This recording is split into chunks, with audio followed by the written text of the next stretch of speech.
blackathlete.com.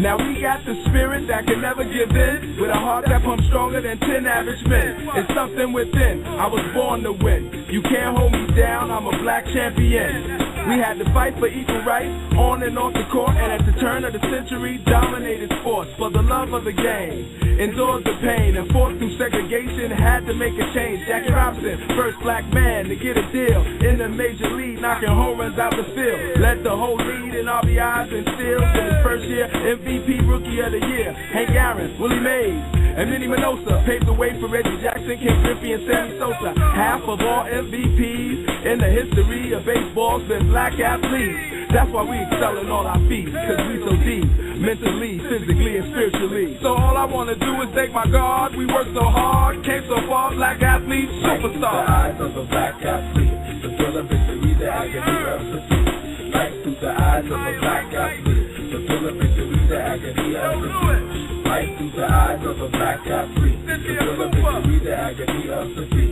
Right through the eyes of a black athlete, the thrill of victory, the agony of defeat.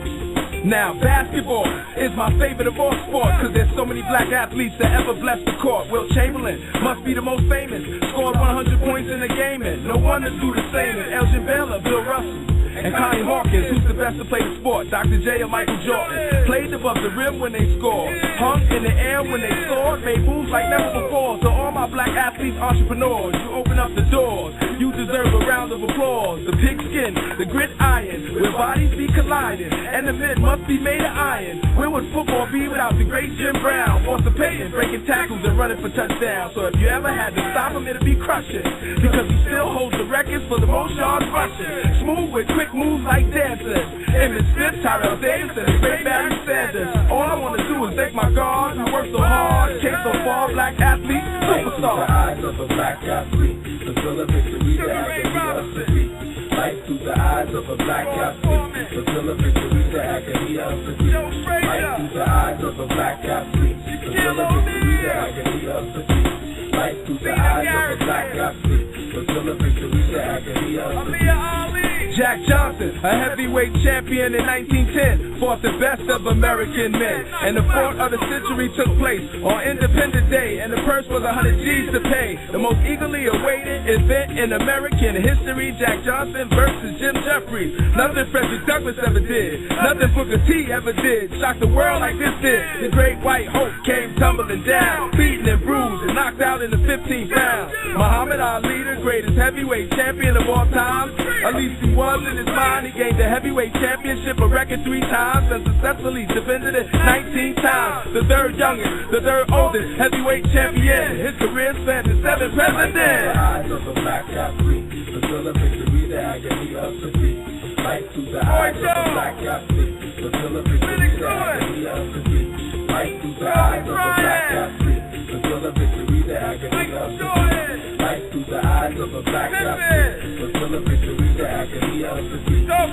Charlie Stafford, the first black man to win the PGA, made it possible for Tiger Woods to play today. Althea Gibson, first black woman to win the Wimbledon. Arthur Ashe, Williams sisters, we loved them through all of their trials and tribulations. Bad times we faced it and overcame the situation. Ricky Owens won 4 gold medals in the 36 Olympics, breaking records in 3 different events. And all the black women began to dominate. In track and field, they was great in 1948. And a team full of black women won 6 medals and represented in the 52 Olympics. Thanks to William Rudolph and Elise Coachman, black women, athletes / spokesmen. Flo Jo and Jackie Joyner was terrific in track and field, the best black women that ever did it. The eyes of a black athlete, the thrill of victory, the agony of defeat.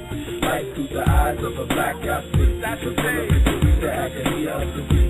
Right through the eyes of a black athlete, the thrill of victory, the agony of defeat. Right through the eyes of a black athlete, the thrill of victory, the agony of defeat. Right through the eyes of a black athlete, the thrill of victory, the agony of defeat. Right through the eyes of a black athlete, the thrill of victory, the agony of defeat. Jerry Wright. Right through the eyes of a black athlete, the thrill of victory, the agony of defeat. Right through the eyes of a black athlete, the thrill of victory. blackathletes.com.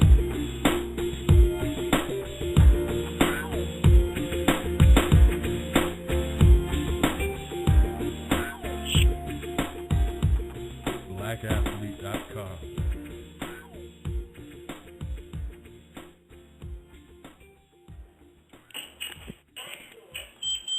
Saturday afternoon, January 5th, 2013, show 90, a rather ominous show number 90.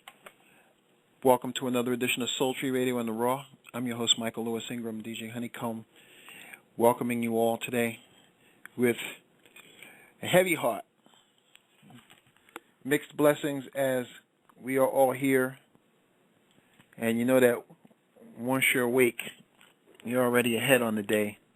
But when someone significant leaves, even though we know they are going to join the ancestors and they are now spending their time looking out for us, it still leaves a bitter taste in one's mouth and a heavy feeling in one's heart.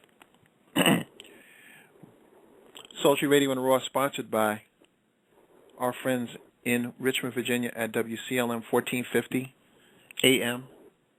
Sports Talk, our friends Cowboy Reggie Howell and everybody else down there, love to them. Our friends in Buffalo, New York at WUFO 1080 Mix AM.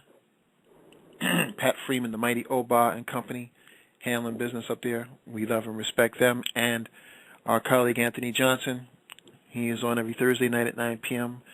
My Blog Talk brother doing his thing. Very passionate brother out of the Philadelphia area. And our friends at Guardian Caps, Leonard Hansen and Mike Feely, trying to do their best for child safety and adult safety when it comes to playing contact sports. But today we are proud to say, even more so than we usually are, that we are sponsored by the Black Athlete Sports Network, an entity that was the brainchild of Mr. C. Roland Rogers, who has now gone on to join the ancestors. We're going to have a free-form panel today, guys. It won't be normal turntable stuff, but we will get into the things that we normally get into because that's exactly the way Roland would vibe it. On the panel with me right now, I have with me my colleague, Sonic Cheryl, out of Philadelphia. Cheryl, how are you, sweetheart? I'm fine. How are you? Good. Also on panel, our colleague, Mr. Biggs. I got to meet him through BASN, as many of the people that you'll hear on the show today. Gary Norris Gray. What's up, Gary? Hey there, brother. Glad to be right. on the show today. Yes, sir. Also, from WCLM, our friend Cowboy Reggie Howell. Cowboy, what's going on, brother? Peace and blessing to the masses. Thank you.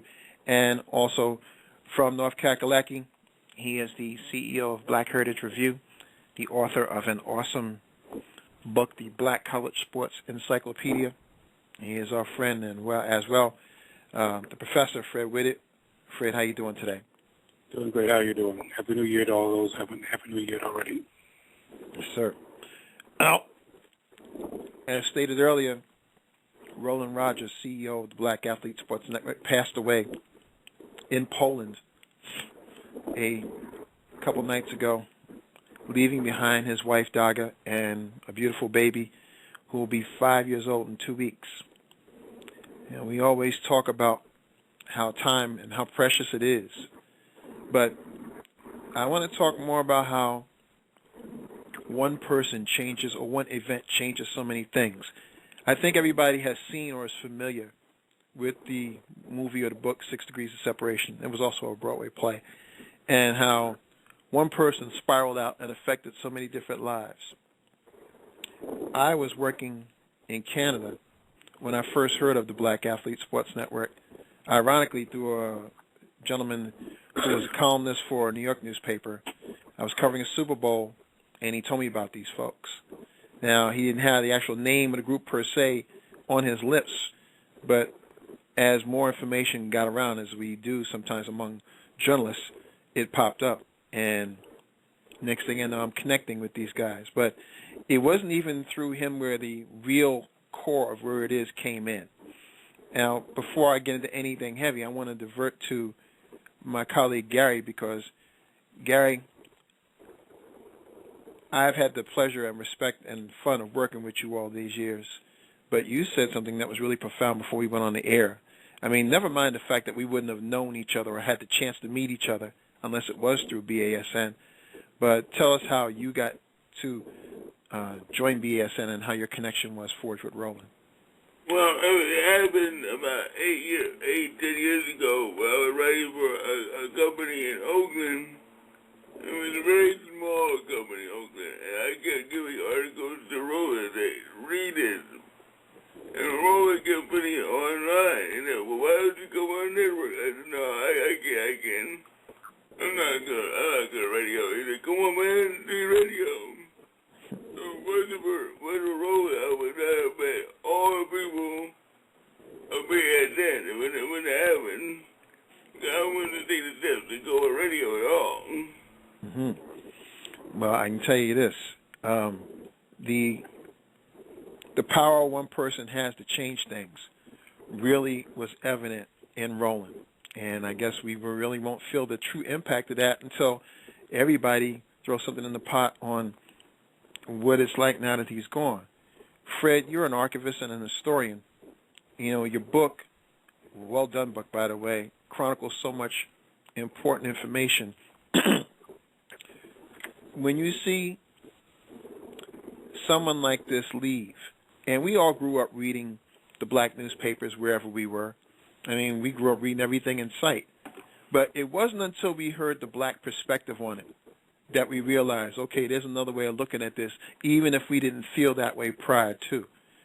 As somebody who deals in this sort of thing, Fred, what is your assessment on the impact Roland Rogers had and what BASN had? Because, again, I wouldn't have met you if it wasn't through BASN. Well, there's a song that goes, "This small world after all." Mm-hmm.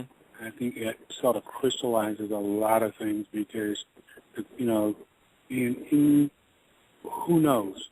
You know, I met you because I have been communicating with Tony for years. Mm-hmm. And through, I was on, I actually talked to you the first time on Bachelor Pad. Yep.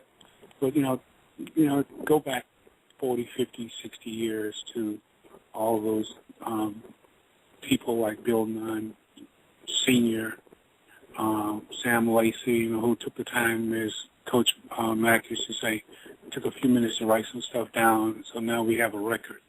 Mm-hmm. And this was our, you know, like I said, those newspapers were our internet.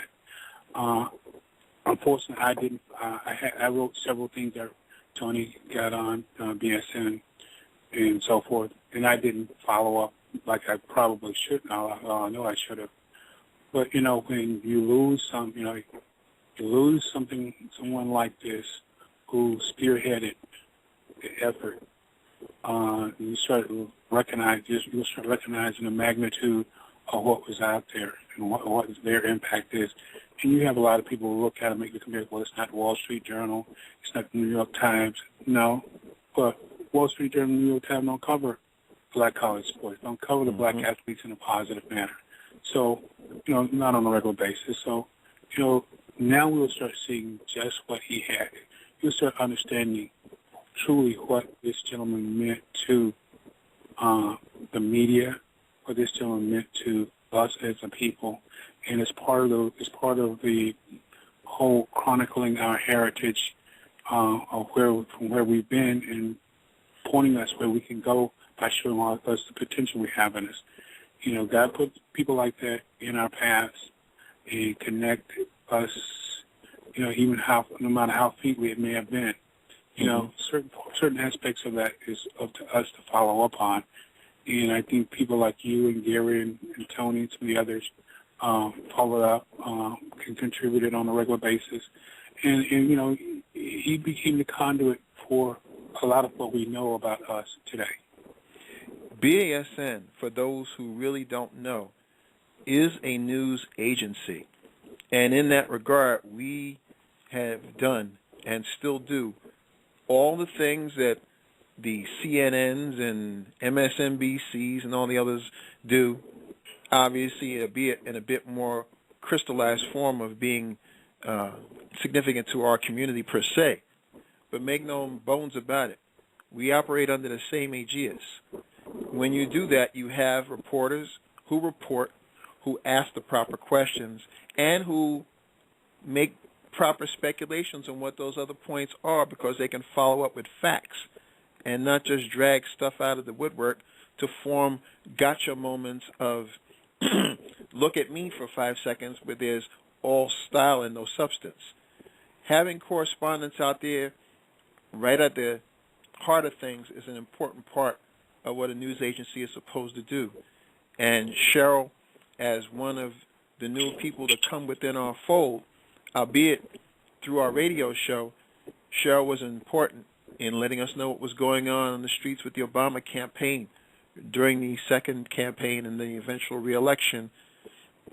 Cheryl, I know from your own background you've been involved with black colleges, but being out here now as an old head and seeing it in a different way in terms of getting a message out, how has this brief experience changed you?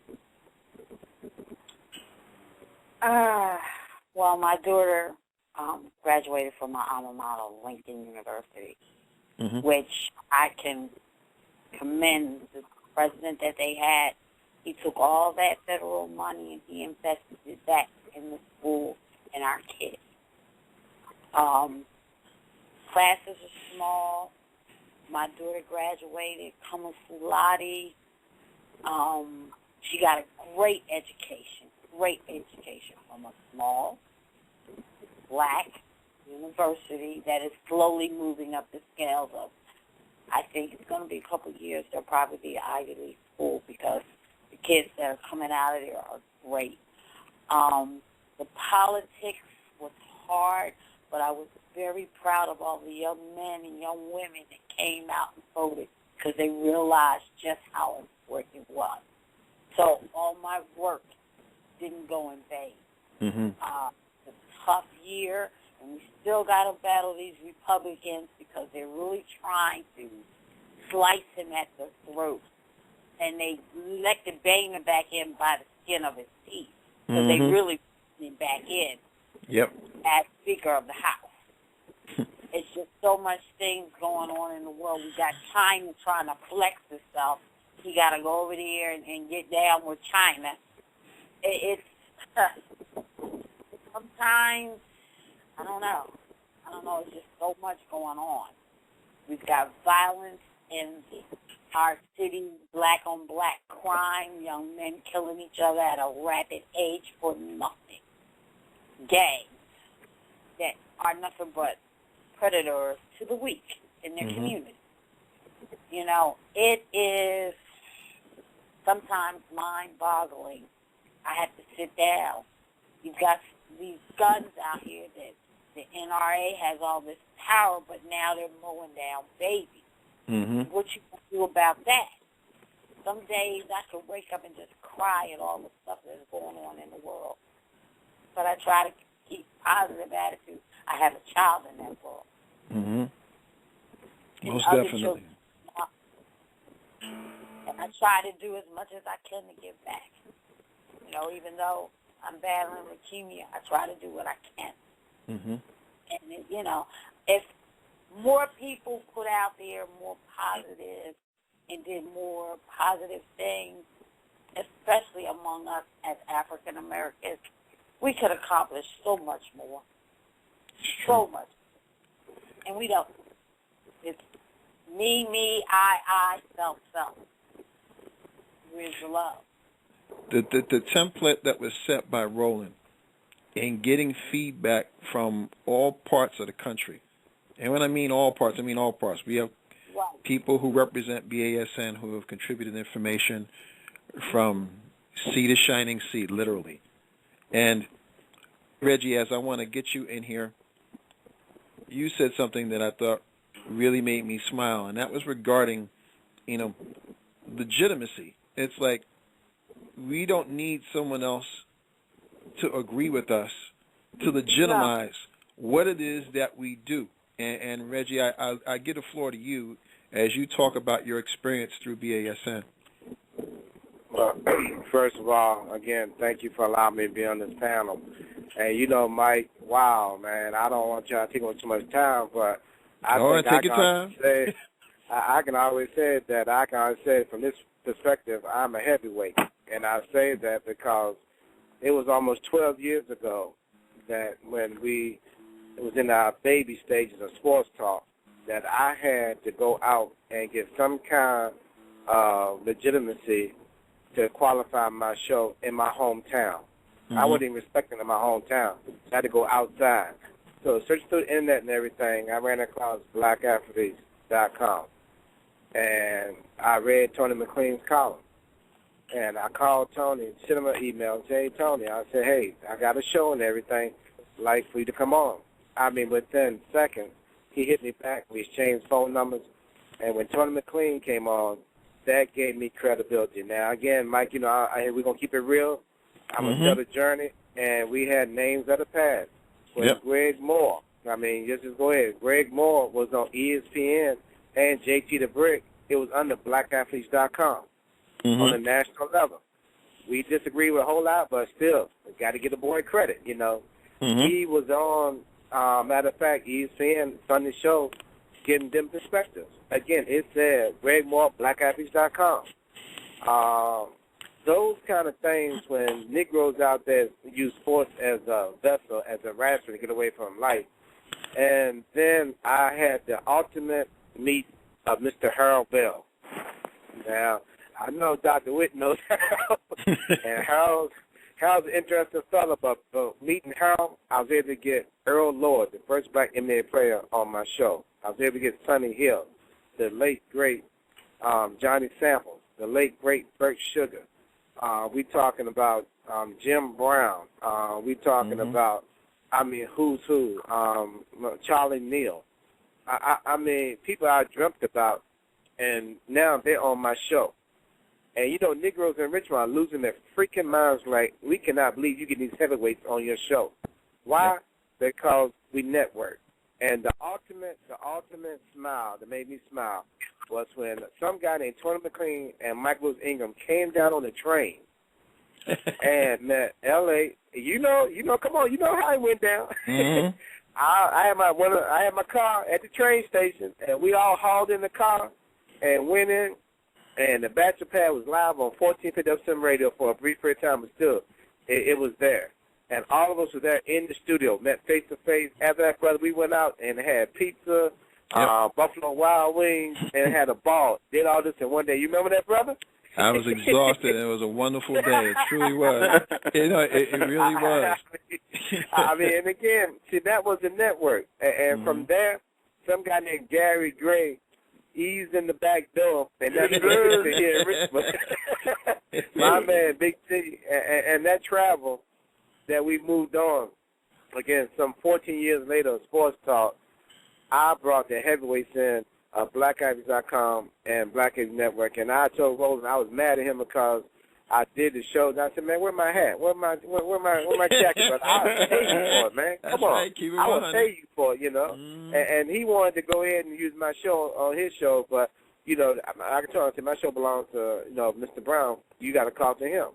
You know, and there was some business sides that maybe it fell through the crack, but then I got to sit back and give much love to Roland. Because of Roland, I was able to go to RK Stadium and cover an event. I was able to go down to the Seattle tournament. I was able to go, and then my cousin Mike Opa, Pat Freeman, called from the Super Bowl. And one thing I love, and I hope Tony comes on, Tony McLean was Tony's supposed to come on. Great. Tony McLean was live from the NFL Draft. We were breaking news on the NFL Draft, 2-hour show before the TV. We sure were. People calling me, talking about, what are you guys doing? I mean, and then when we talked about John B. McClendon, I had Negroes telling me, man, man, John B. McClendon didn't teach no Dean Smith. How dare you? When Tony came on and said it, they shut the hell up. They did. That's exactly right. So, again, it was Black Athletes, and I apologize for taking so long, but I got to take the journey that I've been on because of blackathletes.com and Roland. We were able to break down some barriers and get respect. We already had respect from the white folks. That was no problem. But the Negroes, let's keep it 100 as Roland would want, because let's be real, Roland was a hustler. When I say hustler, I mean that in the positive sense of what it was like back in the day. you worked X number of jobs to get whatever it was that you wanted to accomplish. If you had a goal in mind, you decided, this is what I need to do, this is what I have to do for it, this is how I'm going to do it, you did it. Back then, hustling was something that was to be respected because you were about trying to get things done. And whatever folks want to say or imply, you can always add that because things were getting done. And Fred, you said yourself, you know, when history is recorded, if we don't get to tell our own stories, it is at our own peril. So the fact that an entity like BASN comes in and changes the minds of folks to make them understand, well, if a black guy told you the truth and a white guy told you the truth, who's telling you the truth? You know, the truth's telling you the truth. How you worried about where it comes from is the real problem. Well, you know, one of the things I look at in Coach McClendon was I helped him for about 4.5 years before he passed on a project that I had a lot of information already, and then he pushed things to another level simply because he started pulling out memes out of his head that he didn't want to be buried with him. And a lot of these memes that you see in the book came out of his head, or people like Big House or a lot of other old heads. You know, I had the pleasure of sitting at their feet, so to speak. Yes, sir. And they would go and, you know, well, you don't have Bill Nunn. Well, I knew Bill Nunn Jr. No, I'm talking about his daddy. You know, someone was like, oh, you know, he's a junior. You ask, he got a daddy? Yeah, he was a better reporter than the son was. And you know, and you get little things past, you know, Reggie was talking about interviewing Earl Lord. And two guys in my church who actually took a picture with him and didn't know who he was. And oh my God. We feel I can believe. But even greater than that, you know, if you look at that picture of the 1948 West Virginia State CIAA championship team, you got Earl Lord, you got Bill Nunn Jr., you got Bobby Wilson, who was also among the first 5 blacks in the NBA. You got Joe Gilliam Sr., Bill Nunn Jr., right there, you know, in arm's reach of each other. You know, you can see a lot of times we're burying stuff like that. And it's really unfortunate for us as a people, you know, and I missed BSN when I was doing the book, so that means you got to send me some information on it, so when I update in a year, we can have all that in there. But, you know, I mean, we have to tell our own story. I mean, Coach Mack was so adamant about that. And like I said, when I sat down with these guys, I mean, when I first started doing this Black History stuff, it had two themes. One was to have something for the people on BET to talk about relative to black colleges, rather than talking about doing a black college game, talking about white schools. And you can thank Eric Faguri Moore from Onadan for that. And then you can also, the other way is to show up some white guys who were talking trash about black schools. And of all schools we do not know, I'm defending A&T and North Carolina Central after that fight back in 88 or 89. Because, you know, these are the schools that were the UNC, NC State for us. As black people, you know.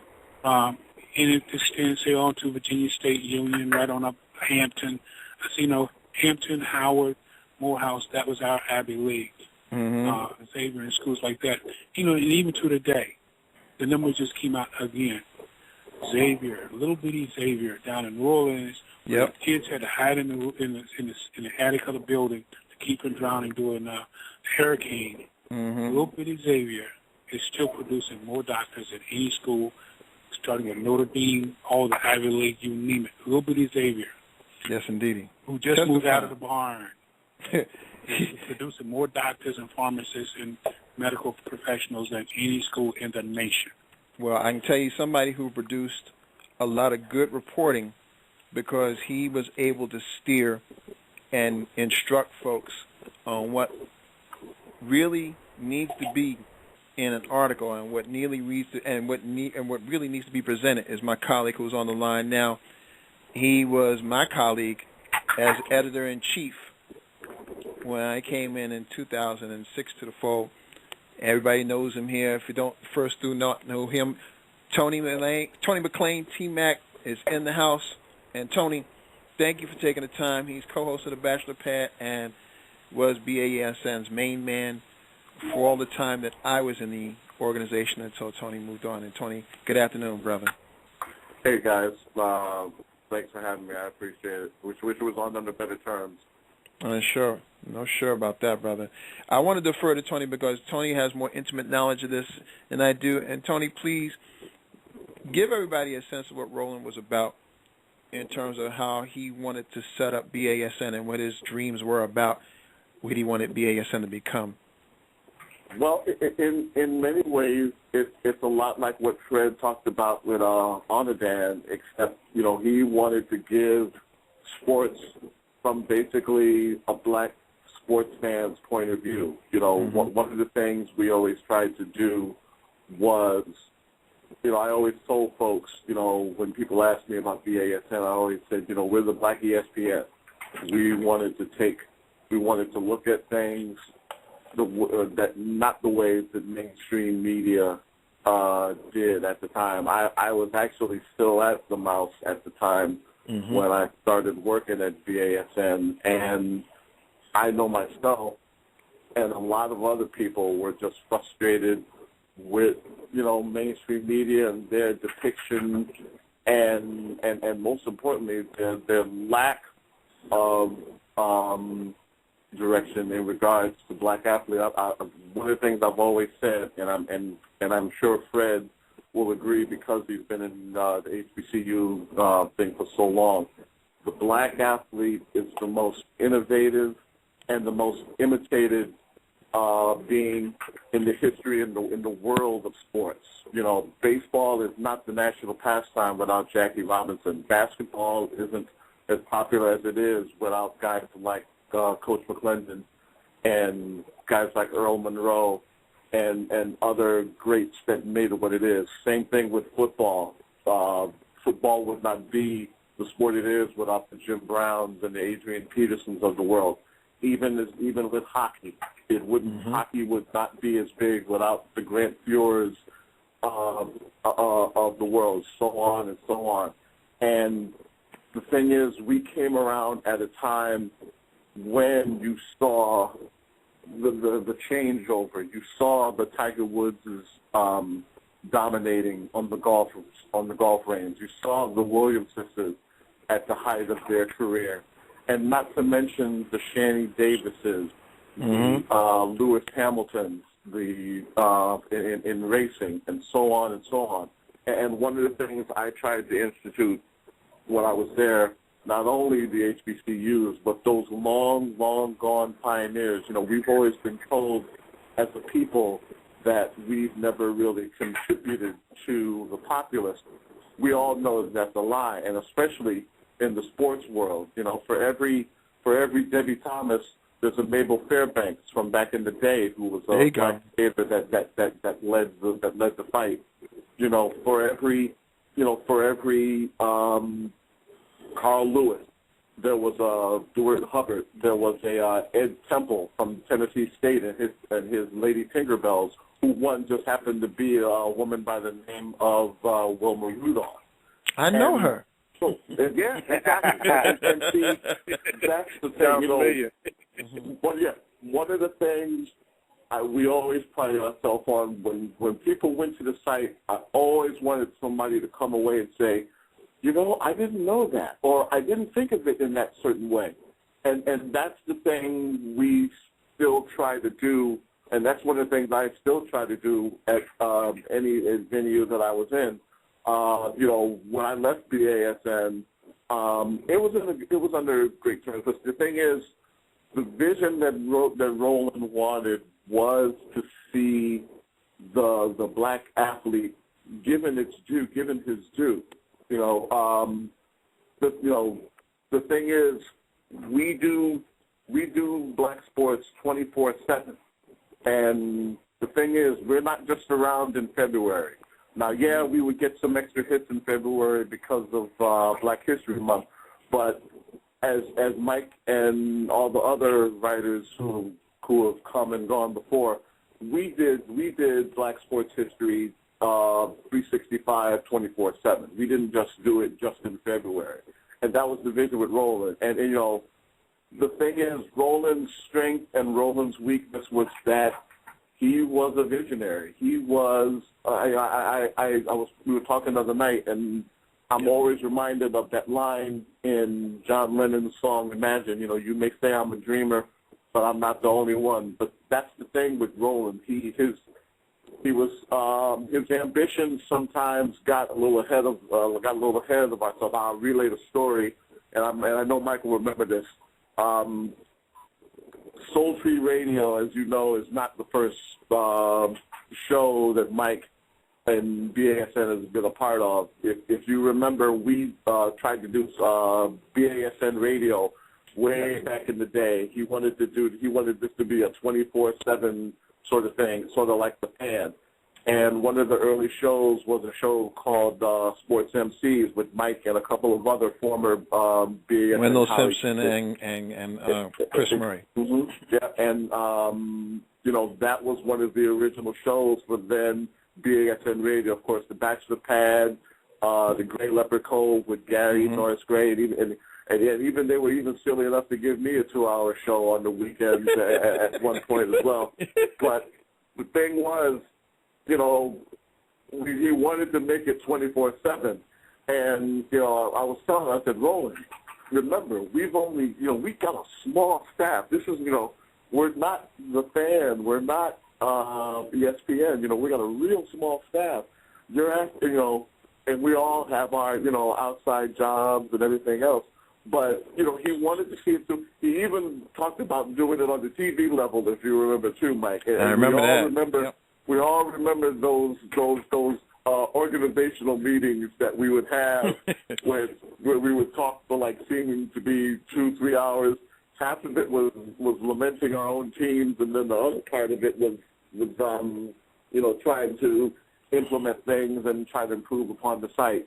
And that's the thing, you know. I can't stay long, but the main thing is there was always been and there always will be a call for sites like BASN, like Onadam, like what Fred does with his Black Heritage Review. There's always going to be a call, especially now when you consider the direction that sports media and just overall media has gone now in regards to reporting and the misreporting of a lot of stuff. And the main thing, what we try to do, whether it's Soul Tree Radio, whether it's the Pad, whether it's Gary's show, the Gray Leopard Cove, and so on, the one thing we've always tried to do was basically keep that vision, that basic vision that Roland started with BASN. And the thing, you know, I'll miss him, of course, as a person, but the thing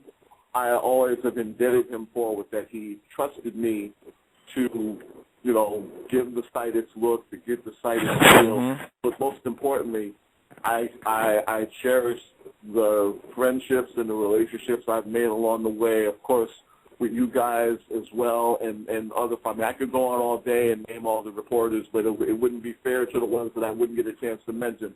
But just know that it's incumbent upon us, to all of us, to keep that dream that Roland started alive, whether it be through our shows, whether it be through the sites or any other site. And to me, that's the most important legacy that Roland's going to leave. And needless to say, he's going to be missed.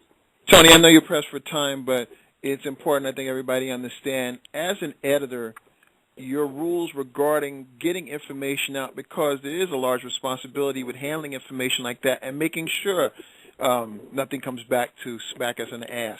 You know, tell everybody what your mandate was regarding handling editorial issues at Black Athlete. I had two rules. I had two rules.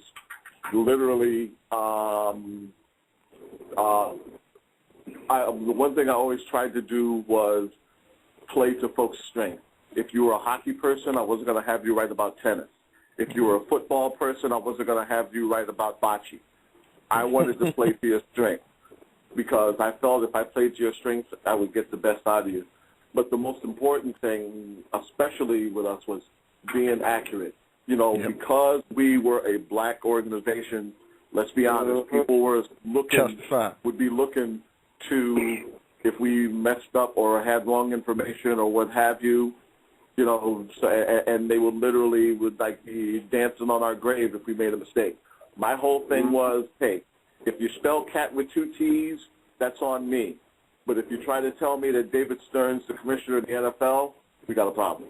Because, you know, we're in this information society now, and there's no need for, there would be no need for whatever. And see, we would get challenged a lot. And again, this is where we would get challenged for our information, and people would try to dismiss it.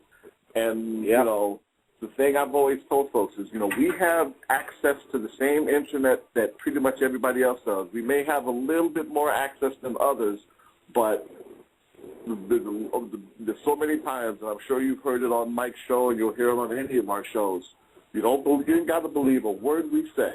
But all you got to do is look it up and then come back to us. Because the one thing I always try to, you know, I don't care if you know, the misspellings, the bad grammar, whatever. That's me. That's where, you know, I'm like, you know, like that old Bill Cosby line. I'm the goalie. I'm the last line of defense, and that's where I wanted to do. But again, if you get your, you know, you've got to have your facts straight, especially when you know that there's people out there that are always looking to question anything and everything you do. You know, hey, Mike, I just want to probably thank Tony again. Because, you know, back in the day, man, I came to you, and you had the guns blazing. And a lot of Negroes, man, stood down there and took my neck off. But when T-Mac came, they shut the hell up real quick. So, T, I want to publicly thank you for giving Sports Talk its longevity. Because without you, man, we would not be on the air today. I want to publicly thank you for that. Hey, well, I always tell folks, the easiest job I had was surrounding them, because I felt like I was surrounded by talent. There's a line in the movie Citizen Kane where after he grabs his one newspaper and he takes over another, he said, hey, I had a vision. I wanted to get my staff. I got a good newspaper. I got my staff. I will always be indebted to folks like Mike, like Gary and Reggie, because all you basically did was give me the tools. All I did was just make sure that, you know, you made sure that I shine on what you did. I felt like sort of like a Magic Johnson. As long as I get the ball to the big man, as long as I get the ball to the other man and everything else, it makes my job that much easier. And, you know, trust me, Reg, you guys always had it. It was just a matter of putting it out there. And that's usually the biggest difference most of the time, is putting the information out there. And, you know, Tony, not just putting the information out there, but getting the information right, like you said, because ironically, Tony and I met formally when an article on blackathlete.com came out about Jerome McGinley, a player who was named, according to the site, the first black captain in the National Hockey League. And I actually sent them a nice note saying, well, you know, that's not true. Dirk Graham was the first captain, and he played for blah, blah, blah. And it was like, boom. And, you know, things happen for reasons like this. And when we made that connection, I got, through Tony, to meet everybody else, people who I consider now friends and family through this. And all we were about was disseminating information and making sure that the right information got out. And that's no mean feat when you weigh the fact that even though Roland's ideal was to be the black ESPN, we've gone way beyond what ESPN is, especially journalistically, you know. But having said that we come out, and it's not about trying to make it so much of a black thing as it's a truth thing. Just because you heard it from one side of it don't mean you ain't heard the real deal here. And just because you hear it from us doesn't mean it's not, you can't consider it the truth. Obviously, this is our opinion. And we know opinions like assholes. Everybody's got one. But Exactly. having said these things, because it is our opinion, you just can't challenge it and dismiss it because it's our opinion. Because when we throw those little facts in, that's when things get interesting.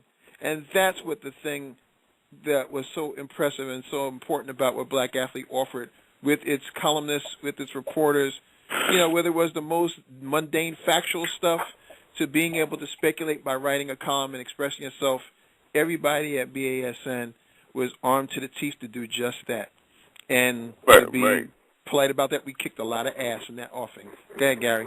Mike, the letter you wrote to BASN was directed to me. I wrote an article about Jerome Ingram being the first captain. That's my article. I made a mistake. It was you. That's right. It was me. Well, Dr. Witt, get him, Dr. Witt. Get him, Doc. There we go. That's right. That's how the thing. See, the thing is, the thing that I always loved is that guys like Gary and other folks, they added their special flavor to everything. And see, to me, that was always the exciting part because, let's be honest, there's a gazillion sports sites out there now.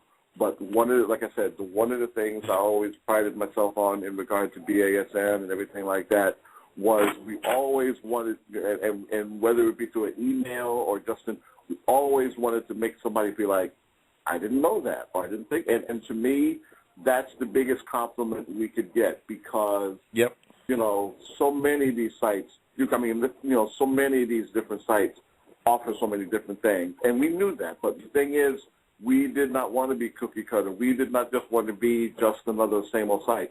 I think, I know it may sound like we're patting ourselves on the back, but I truly think that we did carve a niche to a certain sportsman, and the main thing we're going to try our best to do is to keep doing that. When Roland is gone, but we want to make sure that either through BASN or through the shows that began at BASN and have gone on from there, that we keep that same basic principle alive and always be, I guess it's sort of like what KRS-One talked about years ago, the mixture of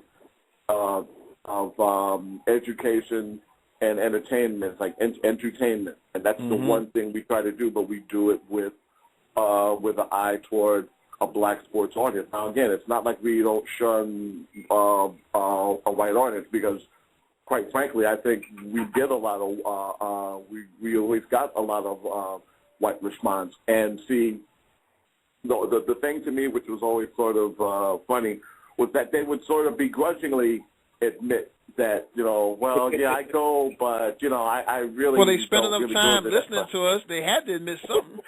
Exactly. And see, my thinking is in the chat room. Yeah, well, see, my thing is, once you go and you hang out for a minute, we got you. We got you. And I don't mean that in a bad sort of way. I just look at it like, hey, you're here now, and you came here for a reason, and you will probably come back for another reason as well. All right? All right. Now. All right, hey, guys, I got to get going. You take care. Thank you, Tony. Thank you for spending time with us. Take care, Tony. Tony McLean, Editor-in-Chief Emeritus of the Black Athlete Sports Network. And as Tony comes out, I want to bring Cheryl back in because, Cheryl, you and Celeste Walton-Kelly are part of our show here. And I know when you did this initially, and I thought you might have been just a little bit of a fun thing and whatnot, but now that you're on here, and every time I hear the playback, I'm always so delighted by what you and Celeste and Bobby and Rhonda offer up because, it's not just the male perspective, and y'all come just as strong, if not stronger. You got to love it. And I want to know now, how do you feel about it now that you've done this for a while? I look forward to it because I love sports just like any man does. I don't know everything in detail. I haven't had the pleasure of knowing a lot of information about Roland who just passed, so I wouldn't mind someone sending me some information so I can read up. I mean, I may not know everything, but I know enough because I love my sports. I love my football. I love my basketball. I watch can attest ball. to that. I watch tennis. I'm all around kind of girl. Anything somebody black in, I'm gonna check it out. Because that's what I do. I want to Hey, know. Mike, I I'm still waiting for my butt she chewed off. I want to see what's going on, you know. And as far as hockey, my brothers played hockey when they were young. They were the only black kids on the block. We played hockey and we ice skied, you know. We skied and we everything. Roller skate, ice skate, we did it all. Because my father was always the type of man that said it's more than football and basketball, which was true. We played tennis, we swam, we did it all. So when I see my people doing good, I get out there, I investigate. I want to know who this person is. I've been following Michael Woods since he was a little boy. I've been watching Venus and Serena since they first stepped out on the court, and they didn't think them little black girls could do what they want. And when they're in their zone, they're in their zone. That great white hope out there while they playing, and they playing good. Now, Serena's a little bit better right now, but remember, her sister opened the gate for her. There you go. Yeah. And boy try to ask them, well, how does it feel when you beat your sister? And her sister said one day, hey, wasn't my day. Hey, I'm not going to cheer my sister on, you know. It's, you know, the football and everything, hey, I'm into it. So what y'all think about the Eagles? Who the hell we going to get now? Now, Fred, and with what Cheryl said, you know, one thing about BASN that was consistent is because we had a full Hey, sorry, menu. Mike, I got to go, man. I'll catch you guys later. Y'all take care. That's all right, God brother. bless Thank you for taking some time with us. Fred, I'll save my jokes for later. we're going to have plenty for them, believe me. But having said that, what BASN offered up was that you saw a full menu of stuff. If you wanted to see articles about ice hockey, you saw them. If you wanted to see articles about skateboarding and extreme sports, you saw them. So it went to the whole premise, the old school premise that we as black people could do and did any and everything. Now, the fact that y'all just got around to it is the key here. But in seeing that, you know, it's got to change the minds, or at least make young black minds and even old black minds, you know, do a backup, because, you know, I've heard it in popular culture. I've heard Cedric the Entertainer do his little soliloquy about what happens when black people take over hockey. You know, well, Cedric was a few years late. Black people have been in and took over hockey a long time ago. But the point was that, you know, he was using it as a point to think, well, you know, black people couldn't possibly do this, and you know, we've been here doing this all along. Well, the whole thing behind us as a people in anything that we've ever attempted goes back to, I use the analogy of the great black experiments in the military. They said we couldn't run a ship, so we did that. They said we couldn't fly, so we have the Tuskegee Airmen. They said we wouldn't jump out of airplanes, so we have a triple nickel 555th Airborne Infantry Division. They said we wouldn't fight in tanks, so we had the Black Panthers. So in so many cases, the only true failure that we have, in spite of Al Campanis's and the people, and I respect Al more than I do a lot of his compatriots, because I always said Al should have been allowed to talk another 10, 15 minutes. Sure. With the way he was going. I respect Jimmy Greek because he should have been allowed to talk another 10, 15 minutes in the direction he goes. Then we wouldn't know how people truly felt about us. Having said that, the only failure of those institutions that I mentioned that are very much a part of black history was our success. Okay, the other night we were talking about black quarterbacks. We couldn't lead. Okay, we didn't disprove that. We couldn't play center, which most people don't recognize. My son recognized as a 5 or 6-year-old that nothing happened until the ball was snapped. So that man is more important than the guy standing behind him.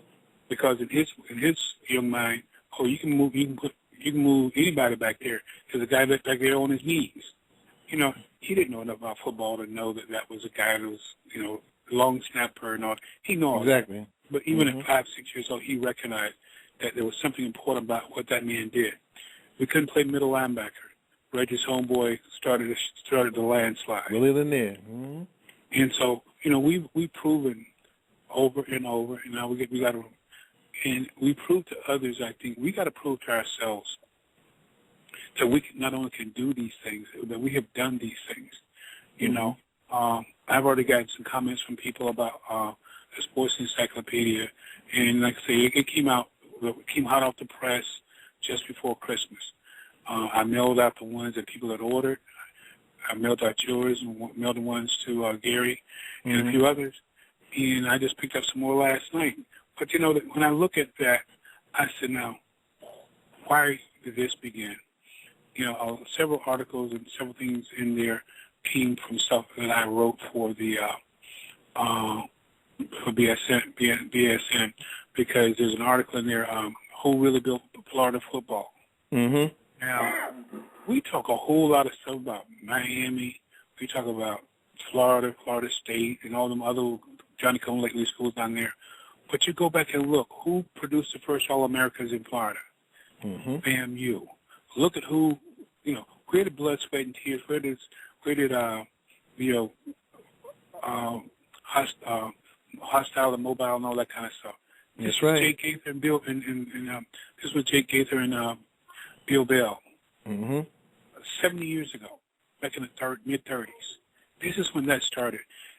The first championship by a white school in Florida didn't come into the 60s. Well, actually, 83. Mm-hmm. Miami, University of Miami. Now, by that time, FAMU had, 6, 7, 8 national championships? Easy.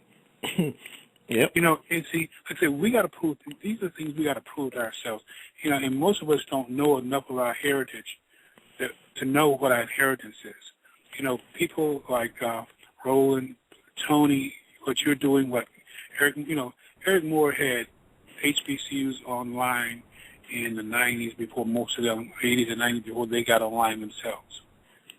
He's not appreciated for it. That's why I wrote about him in the book this time, because I was there when it happened. Mm-hmm. We're talking about, I was fussing at him because he was doing stats for BET, and he says, well, they talk about some white schools. So he said, well, they can't talk about what they don't know. Okay. And I said, hey, I'll see what I can put together. Mm-hmm. We were aiming for 12 pages. Now it's 300. Yep. And we've barely scraped the surface, because there's a lot of people out there that need to be addressed historically and recorded. As Coach Mackey says, he was making a speech one day. He says, and those who know, Coach Mack never used foul language of any kind. He says, darn it, back in the day, we rode on the side of caves, and we built pyramids and rode on the side of them. Now we got computers and paper. We won't write nothing down. Mm-hmm. And, I'm trying to document the history of black high schools in North Carolina. There was 215, over 100 of them had sports. Guess what? It's a struggle, mm-hmm. because we have not kept the proper records. We were discussing the other night, well, how was it that Jerry Rice flourished in the West Coast offense that Bill Walsh ran? Because he had flourished in the same kind of offense mm-hmm. that Gunslinger ran. And yep. it'd be it. Yep. Before he ever got to San Francisco. And see, and if you talk about a person from Mississippi, they should know that two of the best receiver at one point, and the best running back, came from a 40-mile stretch of East Mississippi. And we don't know. They don't know that. We don't know enough about that as a whole. And we got to this is the kind of message we got to, and this is what Roland was trying to get to. Yes, indeed. Because he wanted us to know this. And in saying that, Gary, I flip back to you. Okay. We know we don't pay attention to disabled sports or the efforts of disabled people on a day-to-day basis. I mean, even amongst our own, they're like the redheaded stepchildren of the redheaded stepchildren. Yep. And for Gary to come in, and I've said this more than once, and I ain't trying to embarrass you, bro, but a lot of times folks won't take time to listen because they figure, what can this person know? He can't even speak it out right. Yeah. You speak out a lot of truth and whatnot, and I'll just go ahead and let you roll with that. Well, Roland had a vision, and he said, I want you to write articles about the disabled athlete. I said, okay. One thing people didn't know, Wilma Rudolph was everybody thought Wilma was normal. No, he was disabled. See? Yep. Oscar Pistorius, great champion. Disabled. And what Roland did was include that community in the NBSN. I'm very happy for him to do that because nobody was noticing stuff. They wouldn't even understand stuff. There you go. I mean, you can't keep it more plain than that. Where are you going to hear it in the mainstream? Now they may spend time on Special Olympics, but what you said and what we see came to be reality after just the Olympics from last year. They made all the fuss about waving the flags, red, white, and blue and all of that, but when our Olympics was over and the Special Olympics came on, there wasn't a peep from anybody. Not a peep. And what England did last week was very disgusting. Last week, the Queen gave awards to all the athletes, and they gave out 42 awards. Only 3 or 4 disabled athletes. I was like, wait a minute. You had 2 Olympics, and you give 38 awards to non-disabled athletes? Once again, we get slighted. They take much time to practice, much time and energy to do all the things they have to do every 4 years. Same thing as the non-disabled athletes do. And Rowan can see that, and that's why they go ahead and go for it. Expanding one's perspective is important, and as we know, history is the lifeblood of our own culture. Who gets to administer those transfusions is important, because we know somebody can give you a transfusion of plasma, and you're all right, and somebody else can fill that same bottle full of air and kill you. That's the whole premise behind what ESPN does. They put out stuff to kill you. Not in a sense of do they want to murder you, but they want to mind numb you into believing that it's them. They're the show. And that they want everybody to realize, well, you didn't hear truth until truth comes around from us. Now, we know that's not true. Just the recent issue of Ray Lewis retiring is proof of that. Because when they tried to compare him against great linebackers in history, we knew they weren't going to go beyond their existence in 1979. Now, they threw in Dick Butkus because everybody had heard of Dick Butkus, and now he was supposed to be this terror. But I could make the argument Ray Nitschke was just as powerful a linebacker and just as intimidating, if not more so, during his era at the Green Bay Packers, and he wouldn't mention him. But we know that none of them would even think about mentioning Willie Lanier, in spite of the fact that there were black people on there, especially ex-athletes from HBCUs that Fred talks about, who could tell them right off the bat, how you going to even talk about these guys? Willie Lanier was the blueprint. And the fact that they don't speak up in those production meetings, just like when we have production meetings, is evidence of the deliberate attempt to stifle these things.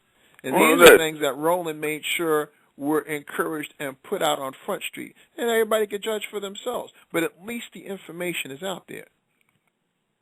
The political agenda of ESPN is to downgrade black athletes.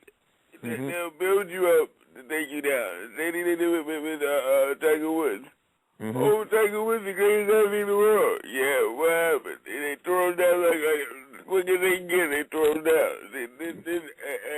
Our black athletes have to wake up and smell the coffee, because the more you get in, the more they're going to take you down.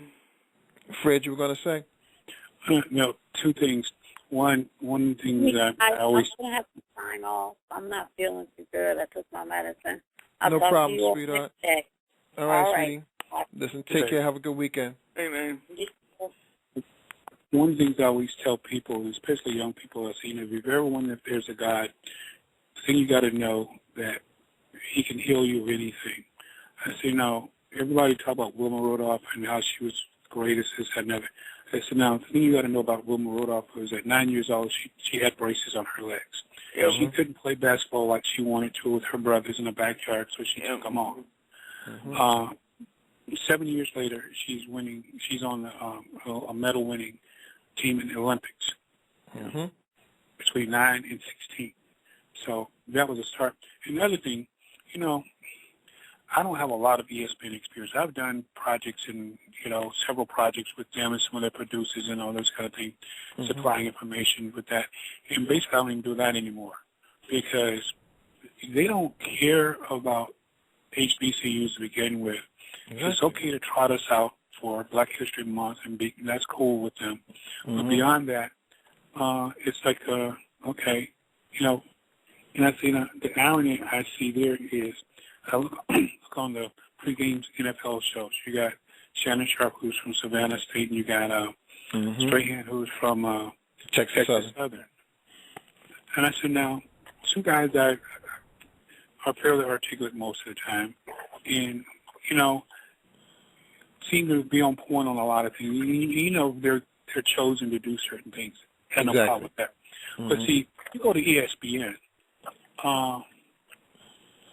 Other than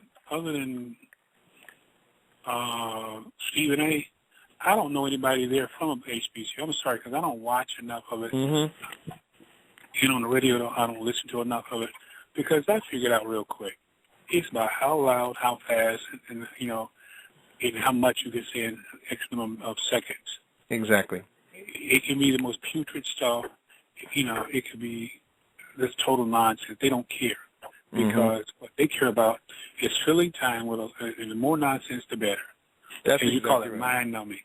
And when you look at the outcome and everybody's, well, I heard it on ESPN. Okay, who died and left them authority? There you go. And nobody corrects them. Nobody corrects them, Fred, and that's where the shift in the hearts and minds flows, because that's what they believe. They truly believe it is about them, and it's never about the athletes that compete on the field. Into this discourse, I want to welcome another person who I would have met, or who would not have met, had it been for Roland Rogers and the interaction of BASN.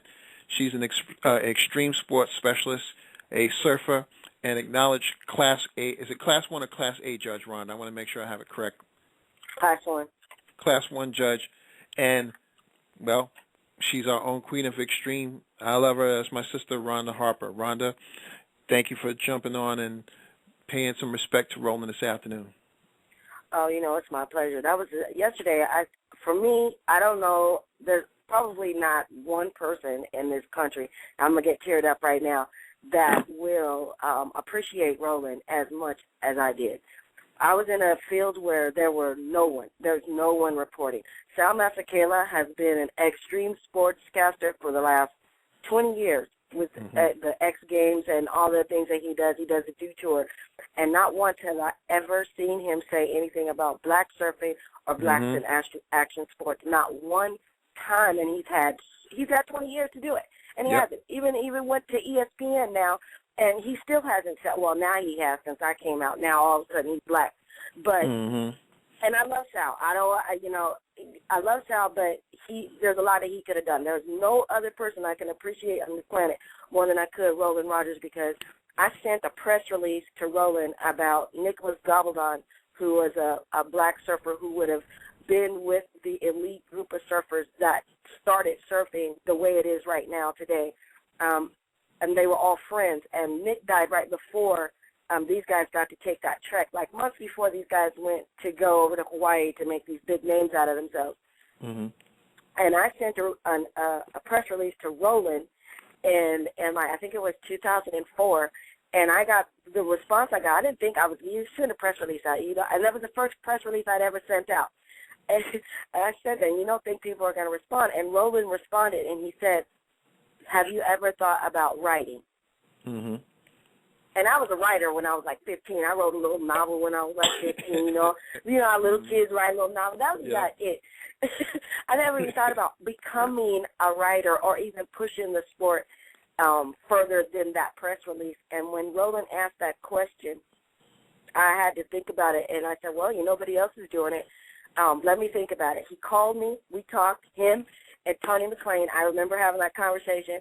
They talked to me, and they were like, they knew what they wanted and asked me where the industry was, and I said it was nowhere. There was nowhere for us. This is it. And subsequently, they had me come on as the managing editor and created the Action Sports Division at BASN.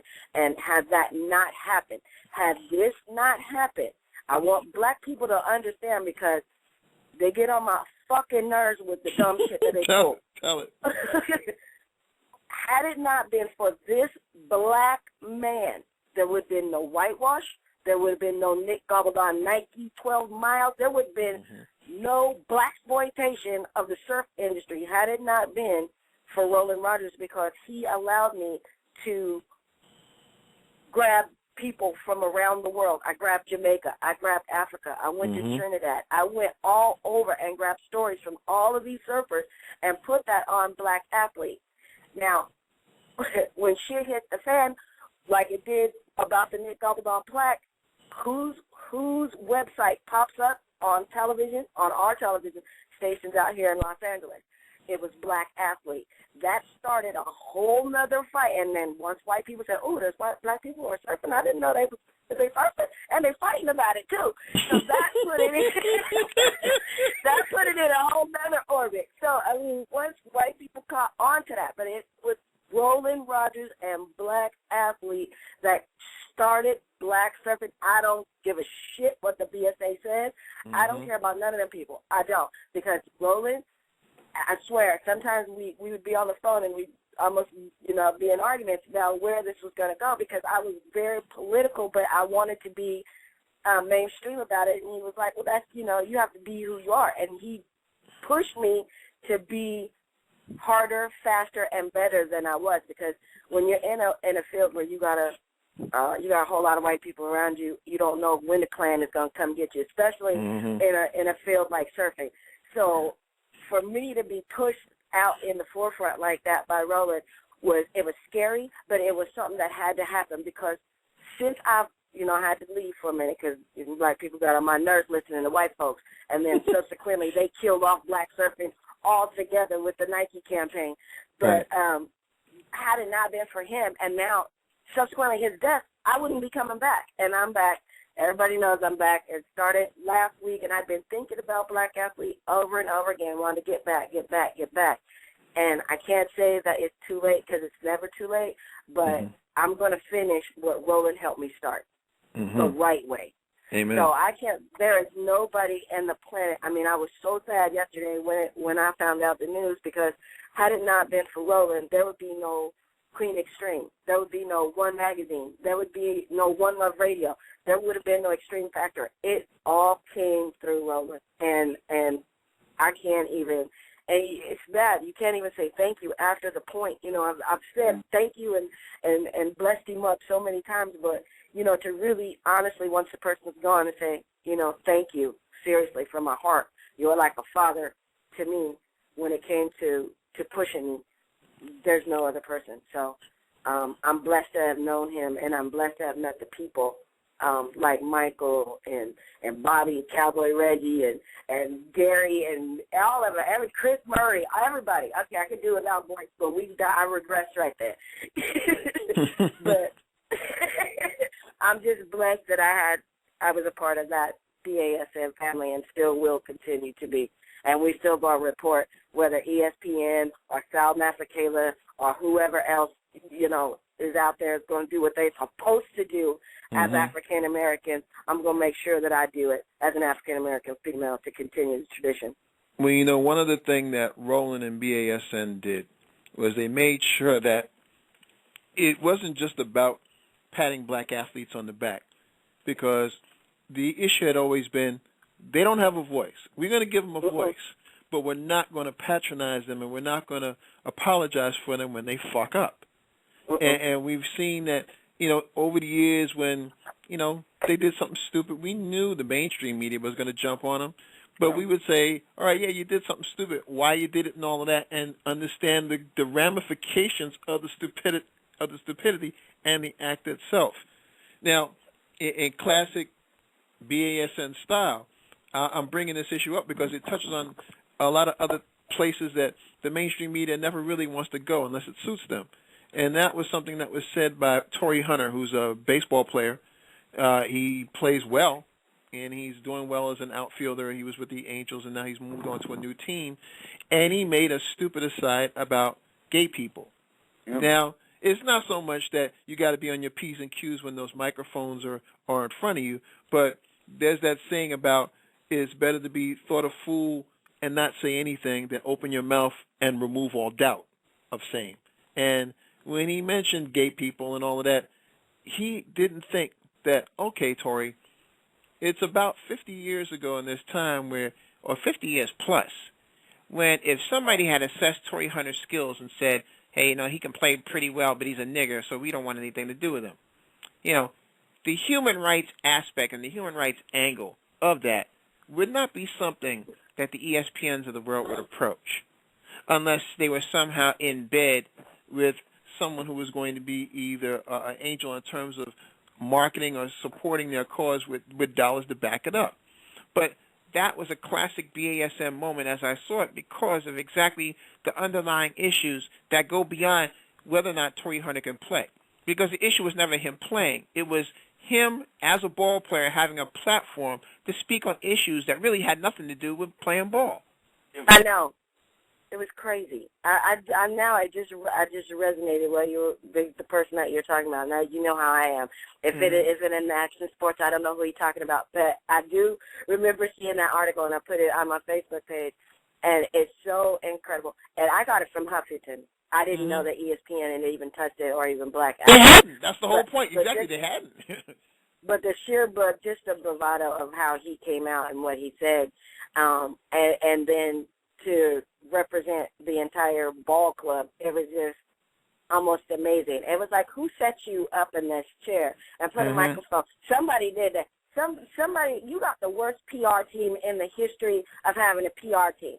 There you go. Because there was no way in hell I would have, especially the way black men get villainized about everything that they say and do. Why would you even open up your mouth and say, in this decade and day and age, say, especially with the LGBT advocacy at its height, you know, this is at its height. This is like post-Stonewall. We are at the height of the revolution. Either they're going to pass some shit or they're going to just leave it alone at this point.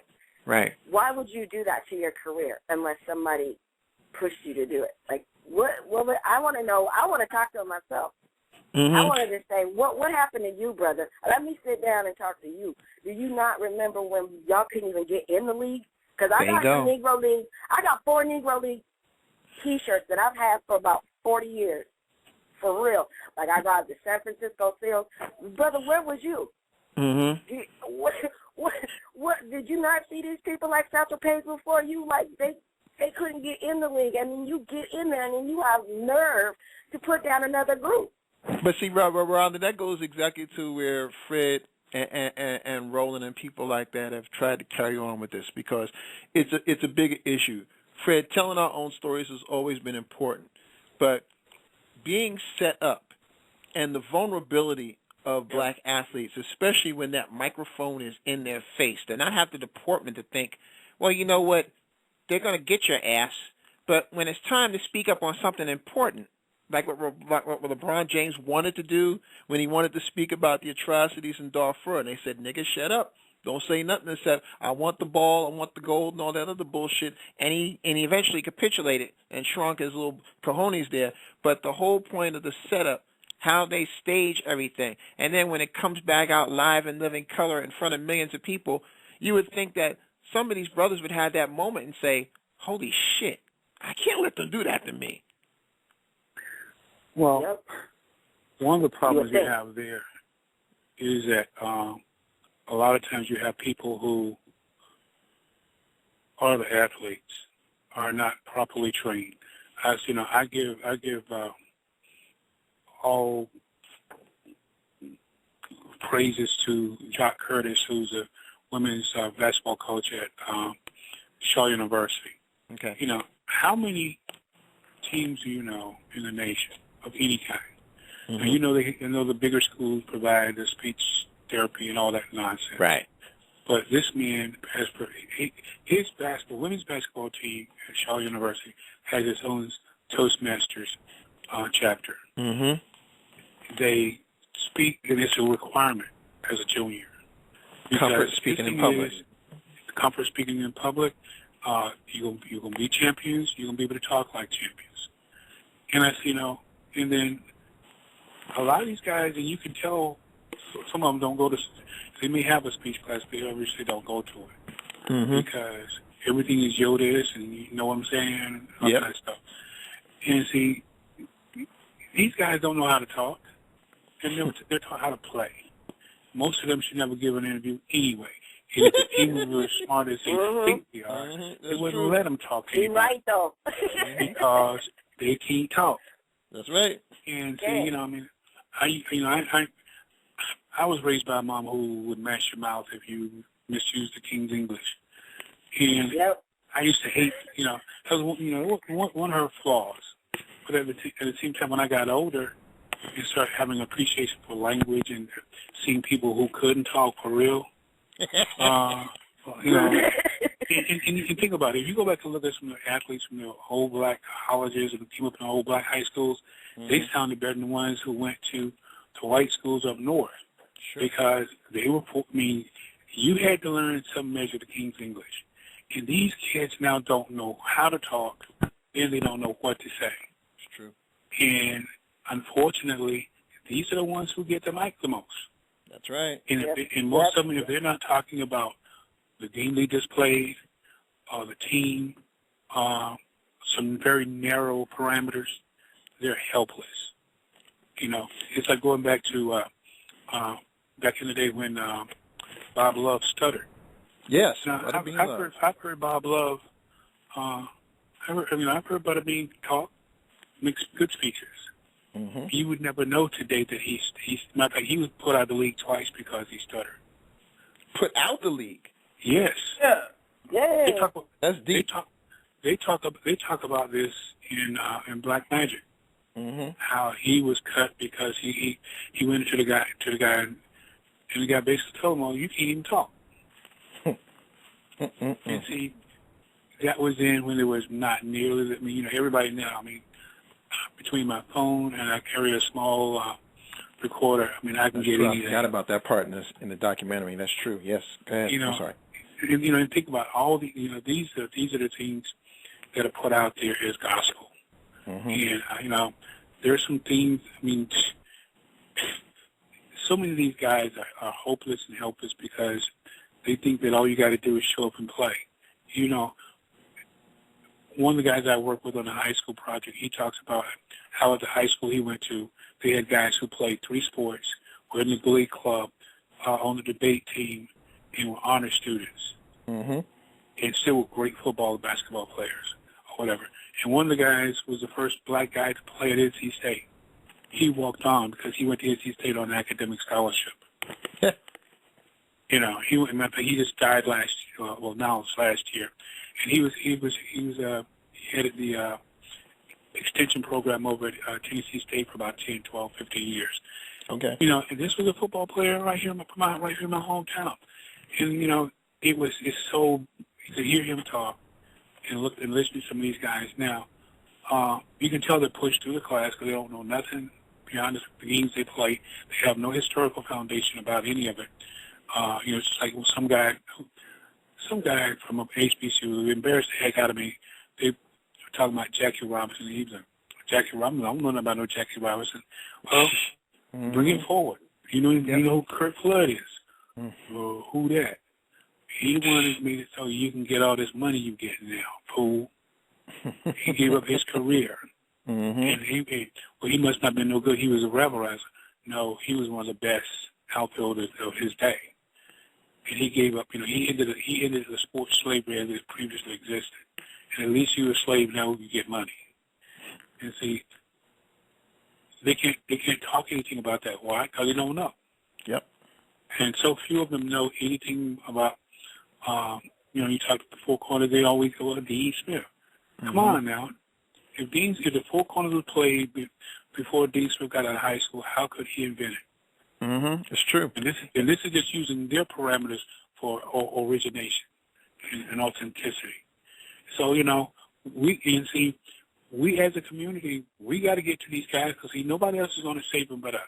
There's going to be that one or two persons out there who are going to take the proper steps. And you've heard all this, all the stories about there's this white guy who helped this one black guy, helped this black young lady. We thank God for all of them. But the masses are the assholes who run ESPN, who want this, who. It's a bigger story when we're pooled than I'll put it this way: we're a bigger story when we're profane than when we're profound. Exactly, and in that spirit, the essence that I've said dozens of times on this show, the real profanity is that very often what's missed is the profanity itself. It's not somebody saying fuck or motherfucker or asshole. The real profanity is what led us to that response because you didn't know. and in that spirit, I want to go to Gary because nothing is more evident that BASM was a news entity that when people challenge you and all you have left to fight back with are the facts. We had two incidents that I can recall, Gary, off the top of my head. One where one of our colleagues, L.A. Batchelor, wrote a piece about John Calipari, the coach of Kentucky, being hired by Kentucky. He wrote a piece called The Devil and His Bride Are Now Together, and it had to do with the fact that Calipari had a reputation of being basically a carpetbagger, that he pimped the talent off from where he was, and he'd move forward with his career with money and all the perks that go with it, but the kids would get screwed and the school would get screwed. He was consistent in doing this at two other schools prior to his coming to the University of Kentucky. But we had Kentucky fans out of the woodwork calling us everything but a son of God. I mean, the invective was just out and out poisonous. And at one point, it was like, all right, what are we going to do with all of this? I made 6 different columns and could have made at least a dozen more of the responses of the people. And I called it With Love from Kentucky. And these dumb fucks put their addresses and email addresses and their full names on, thinking that, well, we got you, but all we did was flip the script back against them. And it wasn't until about the 3rd column that all of a sudden I'm getting, well, I really didn't mean to say that and blah, blah, blah. It's like, we shut you the fuck up now this time, didn't we? And Gary's instance of when I would call them fans, but that would be abusive. Syracuse people who were interested in their long-term success were very critical of Gary when he wrote about the sexual abuse thing that was coming out of Syracuse University through their assistant coach Bernie Fine and whatnot. And Gary, again, all he had the facts to fight him with. What'd you do, G? I just said, okay, you want to be stupid? Fine. I even told him I'm going to put your name in the article. Anyway, that, go ahead and do it. Well, after the article came out, I heard nothing from them. Nothing. And they did that before with, a couple years earlier, with the Indian name. I was going to bring that up. Yeah, Renegades. And they were roasting me on Facebook. I said, okay. I did the whole Facebook thing, put an article, and you can't do that anymore. Facebook, changed their rules, and you can't use the words on Facebook anymore. Yeah. It takes the effort. I'm sorry, go ahead, Fred. Mike, I have my own version of that. Please. When Tyrone Willingham was fired by Notre Dame. Yes. I wrote a piece that Tony put on BASN that obviously some Notre Dame fans read. And even some brothers who are Notre Dame fans. And one of such brothers wrote this whole bunch of crap about the legacy and history of Notre Dame going back to Newt Rodney. And my problem was, I mean, I answered a few of them. I said, bro, my response to him was, bro, what are you talking about new? You need to learn your history, because obviously you don't know, because your history says Newt Rodney died, the first black ball player at Notre Dame was 1948. Newt Rodney was long dead in 1948, so how the hell did he have a black ball player? You cannot. And most time wouldn't play nobody who did. There you go. Because back in in the late 20s, Bill Bell was the first black star at Ohio State. Sure. And Notre Dame was one of the schools at one point who didn't want to play because he was black. That's right. Maryland refused to play. He had to sit out the Maryland game. And he still made All Big Ten. He still made All-America.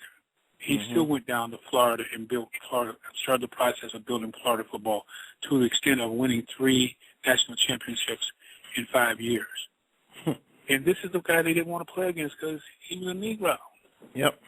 This was a big-time Notre Dame. Oh, yeah.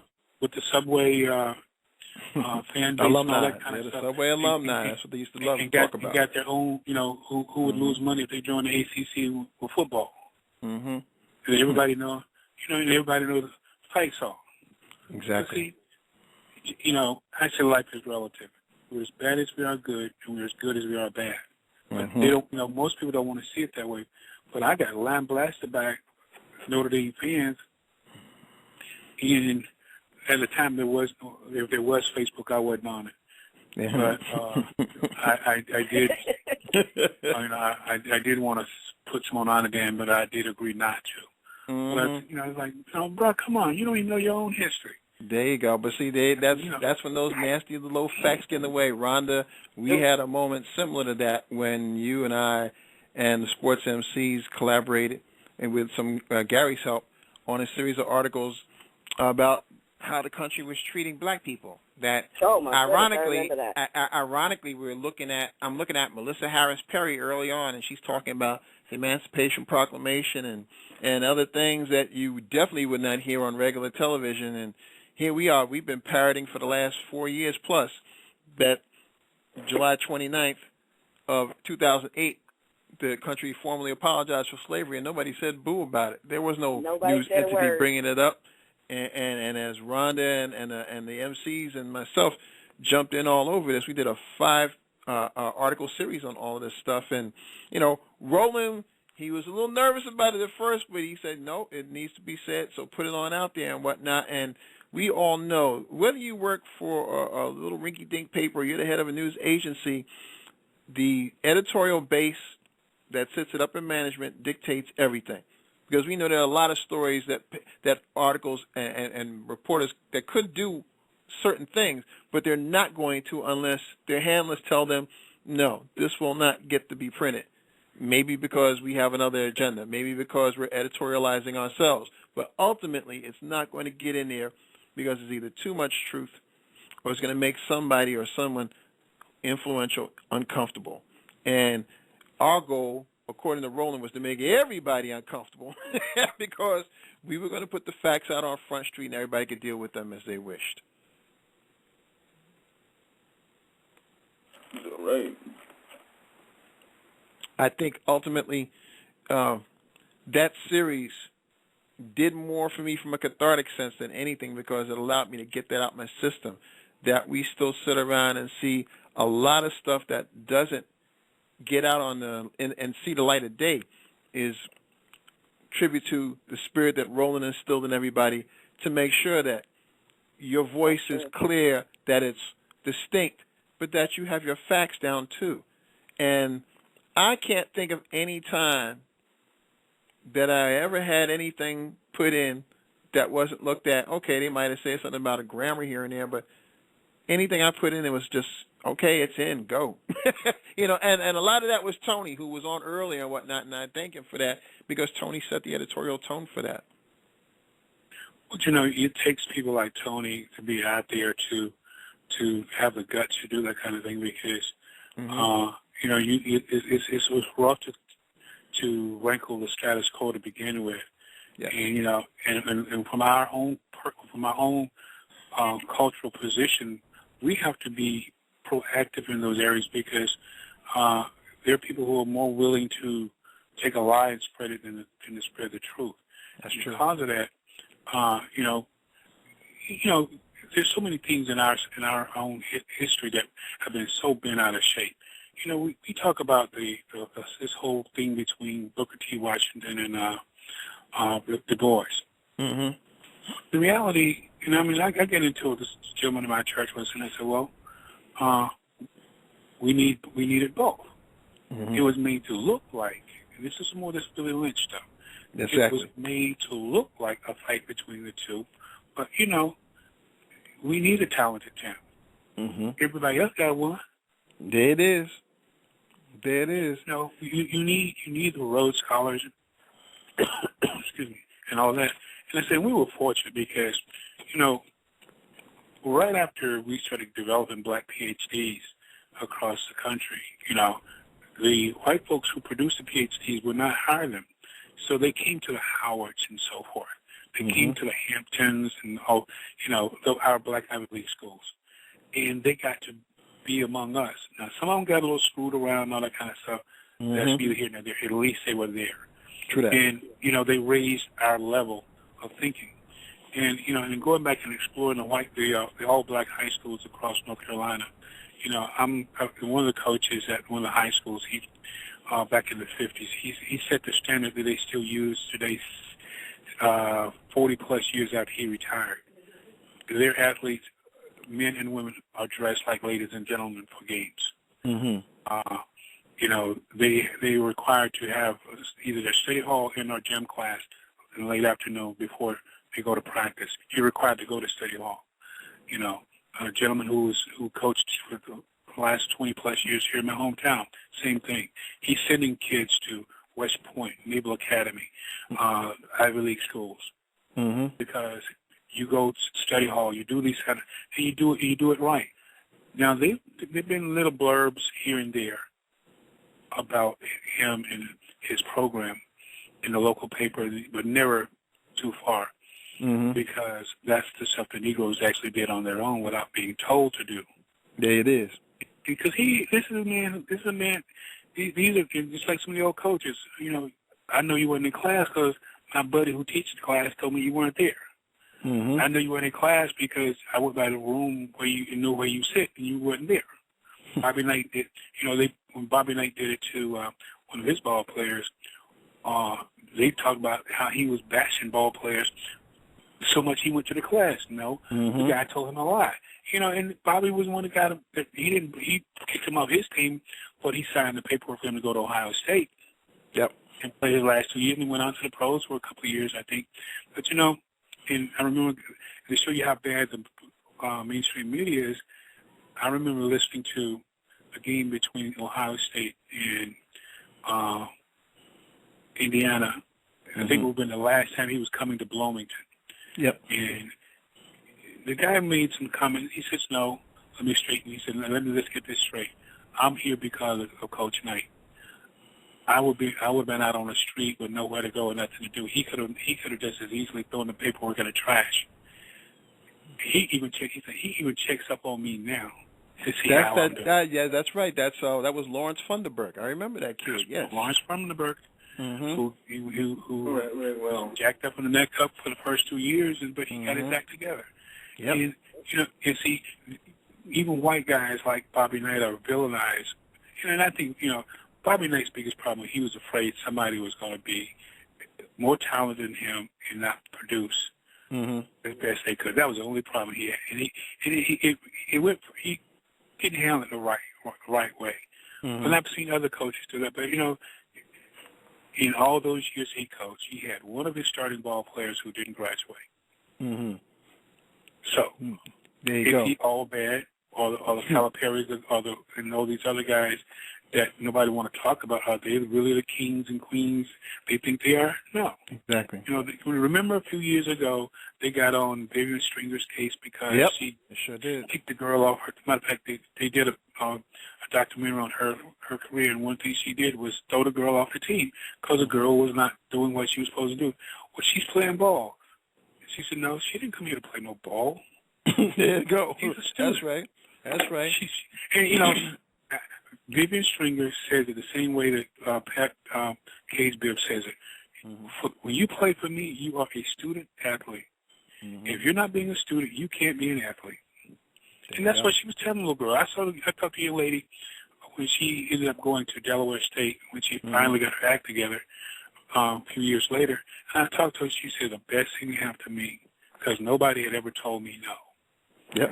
And here Coach Stringer told me, no, I can't. You can't have basketball without your group. She said, I've never been a student. Mm-hmm. Really. And, you know, in so many cases, it wasn't that she could not do the work. She didn't have to. Nobody told her she had to, truthfully.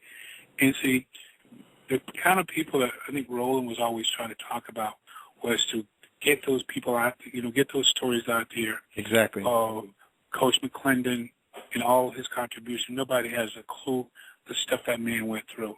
You know, he was fired by Steinbrenner. That's right. Won a championship for Steinbrenner. Mm-hmm. You know, and Steinbrenner was a meddler then, and was a meddler all his life.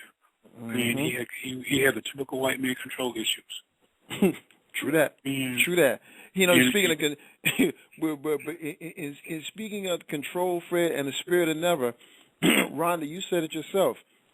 Never had the issues that form your line of expertise ever been dealt with from the black tip. And in 20 years of X Games, which was what they made up, they were designed to focus on this whole industry. They ghettoized it even more because they were Xing black athletes and black ex-boarders and skiers and skaters and everything else out of the equation and stuff. And in this spirit of never, here you come, doing what you do now as Queen of Extreme and with One Love Radio and everything else that came of that. And as you reflect on the journey, I mean, we already know Roland helped us all in his own way to evolve to where we are now. But in this now, do you accept the premise that as a judge, as a person running their own magazine and whatnot, and as an old head, the responsibility that comes with all this? Because just as Fred was talking about, you know, the coaches keeping an eye on the students and whatnot, you know, do you have that same spirit? Do you feel those same things that you're watching these young brothers and sisters surfing? Yeah, I do. I have a extreme sense of responsibility right now, and to not just, it's been exploited, just like any other thing. It's been exploited. So for me to let it, I sat back, and I think you saw it. I had left the whole industry for a hot minute right after Kelly Slater won in San Francisco, because I saw the duality of how white America can, because the occupiers were going on at the same time, so I could see it happening, and you didn't care about this man, but you know, you spending millions of dollars on some sand. So I couldn't see that, and I had to pull back for a minute, and then I let the Nike campaign run its course with their little infomercial that they had on Nick Paladon, and I sat back and I just watched and I waited for it to die down, for the novelty of the situation to die down, so that, and I gave them the keys. Literally, I gave them the keys to the castle. Here it is. I built this, right? And I wrote the article. It's on Black Athlete right now. If you build it, they will come.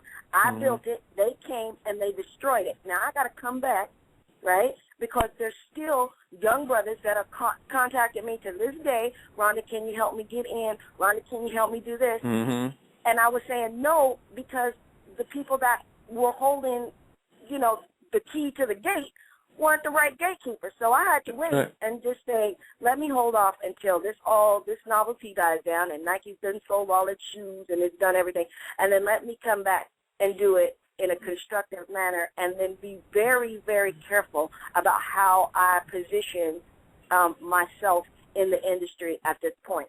Now, the way that I came back, you saw I had to go get a whole organization to stand behind me, and I wish somebody would turn me down now. You know what I mean? It's a little bit different now. It's like, okay, y'all picked on me, now I'm going to go get my friends. But it was a national organization of my friends, so now exactly. you go back and you go say, I got this little black boy, and he's sponsored by this organization. What you going to do? And that's where I'm going with this now, is to take these athletes through this organization and put that label on their sponsorship so that they don't get messed with. It has to be done responsible, or you can't. It won't be done. It's too dangerous out there in the ocean. It is too dangerous out there on that beach. There is nobody out there to protect us except for ourselves. I feel like I need security every time I walk into a press box.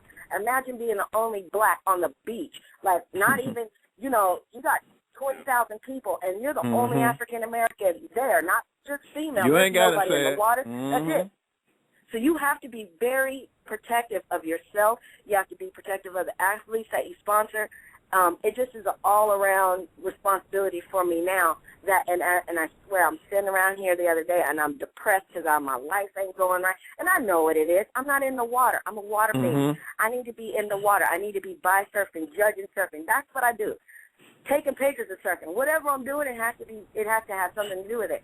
And so to come back in now refreshed and renewed and with a responsible agenda, I think we can get this done. But it's, once again, it's going to take the help of all my brothers again at Black Athlete Sports Network, and of course my friends over here carrying their acronyms, and it needs to be done because we can't go into another decade and not have one black person in the water. There is no Tiger Woods. I'm waiting. I know who he is. I've seen him. I've watched him surf. But I can't get him in the water without sponsorship, without correct leadership. I mean, there's a lot of things that go into this. It's not just, it's different for white males that go into the sport, or white females, because they get judged based on their hair and the way that they look. It's a marketing mix. When there's no mix to market and there's nobody marketing to you, Nike tried it, but Nike didn't. What they should have called was they should have called the Queen. Queen could have hipped them up for some money. I could have hipped them up. Look, you want to sell some tennis shoes to some black surfers, let me get this done. Then it's not about tennis shoes. It's about flip-flops. If you'd have went that angle, and that's what cracks me up. Yeah, you said it. You just said it right there. It's like, why are they thinking tennis shoes when they're in the water? It's like you got. Like, I'm selling some shoes. I don't care. We selling shoes. You got R&D people. You got all these people you pay all this money to, and you're talking about developing sneakers for people who are going to be in the water now. In the water, we got to walk. Let me tell you, the most irritating, I'd rather have sand in my wetsuit, in the crotch of my bikini, than have sand in my tennis shoes walking from the edge of the beach to my car. It's like walking on bricks, like crunched up bricks. It's so uncomfortable. So I don't even know what they were thinking when they went into that business. They could have went wetsuit. That could have went so many.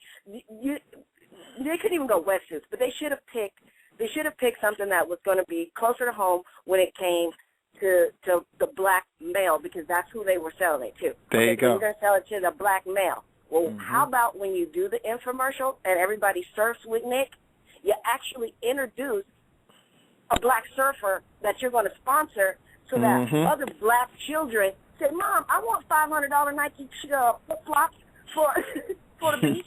You know, that gives you a way into the industry. But if you come in and you just like, oh, black people like shoes, what, we going to put them in the water, no.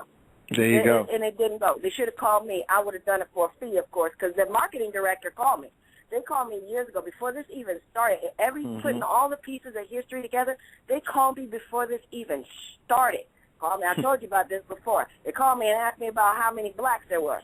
I remember that. And I had to dot them out, like African black, what black we talking? Russian black, European, what we talking?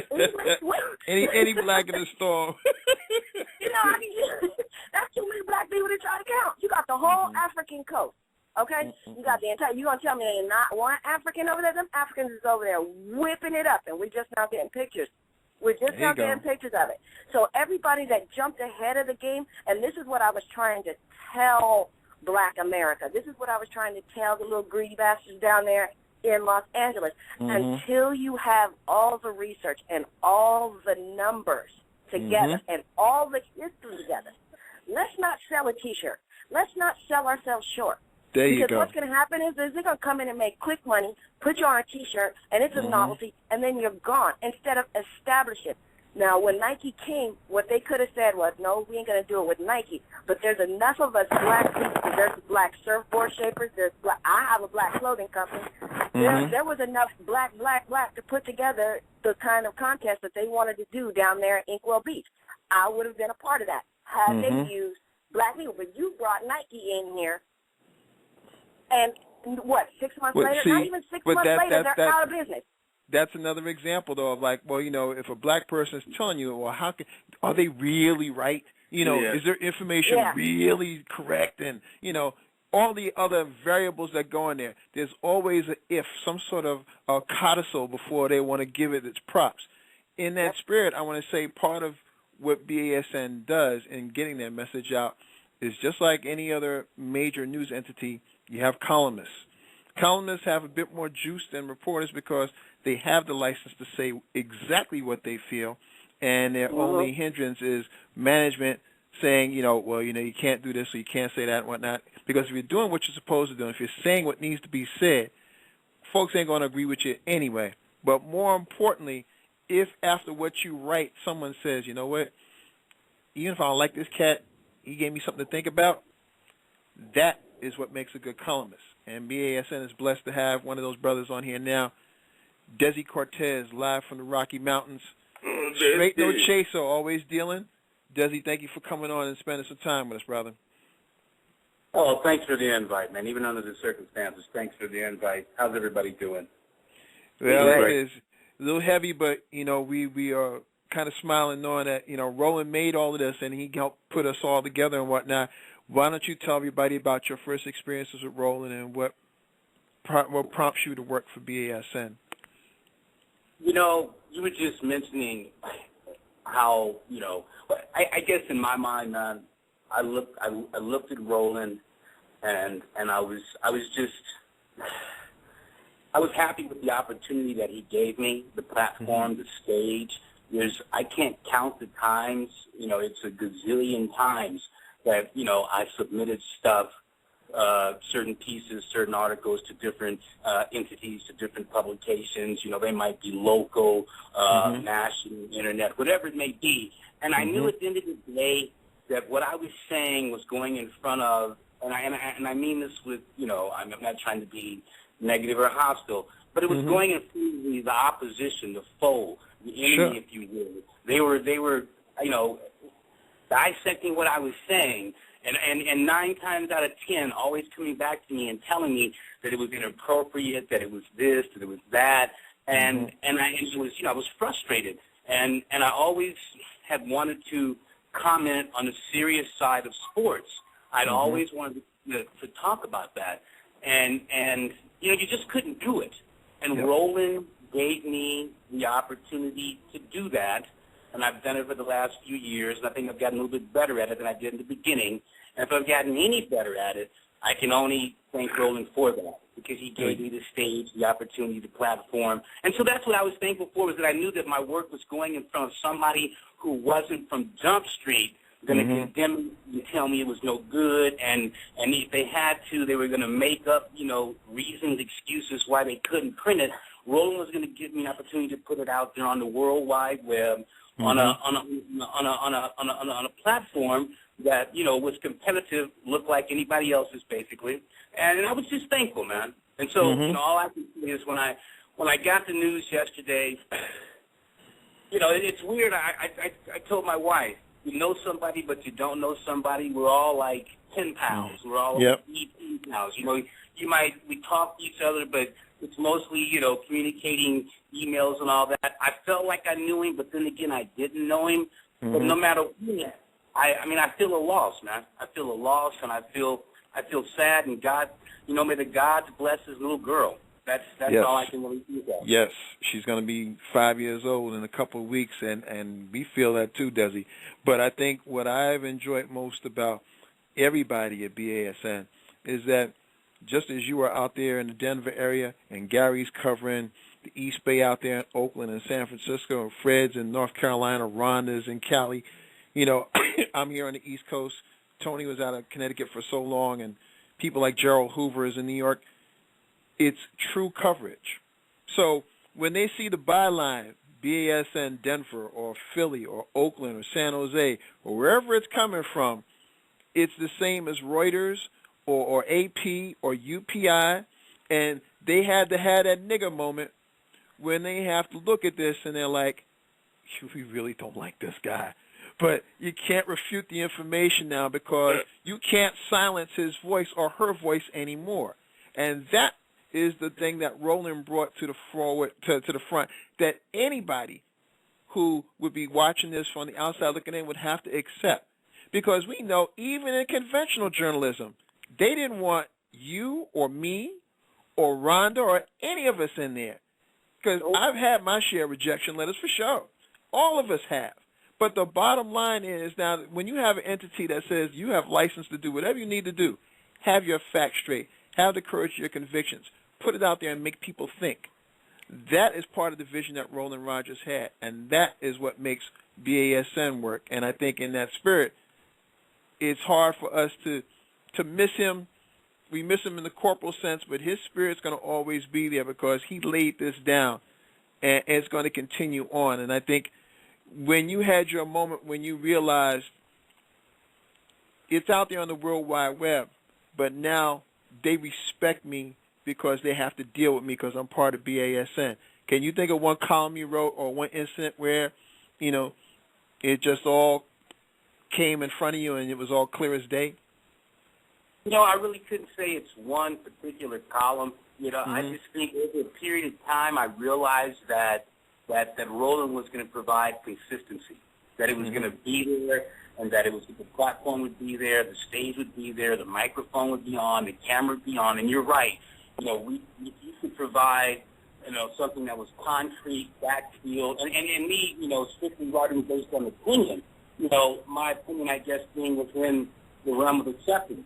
And he just always provided that, and that's what I appreciated, man, was the consistency, that it was always there. That's I thought was most important. It was somebody who was on the outside looking infamous, who was actually on our show, last show, Patrick Farrar, and he expounded on something that Fred also mentioned. Patrick said that ESPN wanted him to do some projects, and this is a brother who's been in the business for 20 years, change at least, and it was geared toward HBCUs or markets of that like, but Patrick said in clear conscience he couldn't do it. He couldn't do it because he knew ESPN wasn't going to do it justice and that they were only doing it to basically cock-block the market because they really didn't want the likes of us putting our stamp on it because we had. And we did this with what people would consider in comparisons, a relatively small outfit, a band of agent provocateurs, if you will, from different parts of the country, but all who had the power and the strength of will to say what needs to be said, back it up with facts, and then say what? It comes down to we are the resistance. Yeah. And we provide a constant stream of black thought, perspective, opinion on a broad range of topics related to sports, and we step in and out of that realm and go into politics and other things. But that's what we do, and it's needed because, when you mention ESPN or any other major provider, when I turn it on, I understand what I'm listening to. I understand that we can't, this weekend in the NFL, you really can't talk about, there are 3 African-American quarterbacks, actually 4. The conversation is so muted, and they're tiptoeing around these combustible topics. And I know the brothers on there, they understand what's going on, but dare they step across that line and say something? That's right. Don't get Master in trouble. And they're out the door.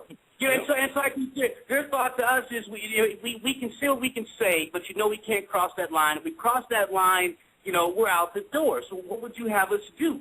Mm-hmm. And so I guess they do what they do when we stand outside, and our job is to do what we do, and that's to offer that constant stream of opinion that this is what they're talking about in backyards, barbershops, sports bars. Mm-hmm. This is what Black America is talking about. We all know it. When I write a piece, and I know you guys feel the same way, I know it speaks just for me, and I know it doesn't speak for all of Black America, but I know, honestly, there are millions of Black people who agree and go, yeah, he's right. Exactly. You know, not 150% right, but more or less, yeah, he's on the money. We concur. And they won't really get it anywhere else but from operations like this.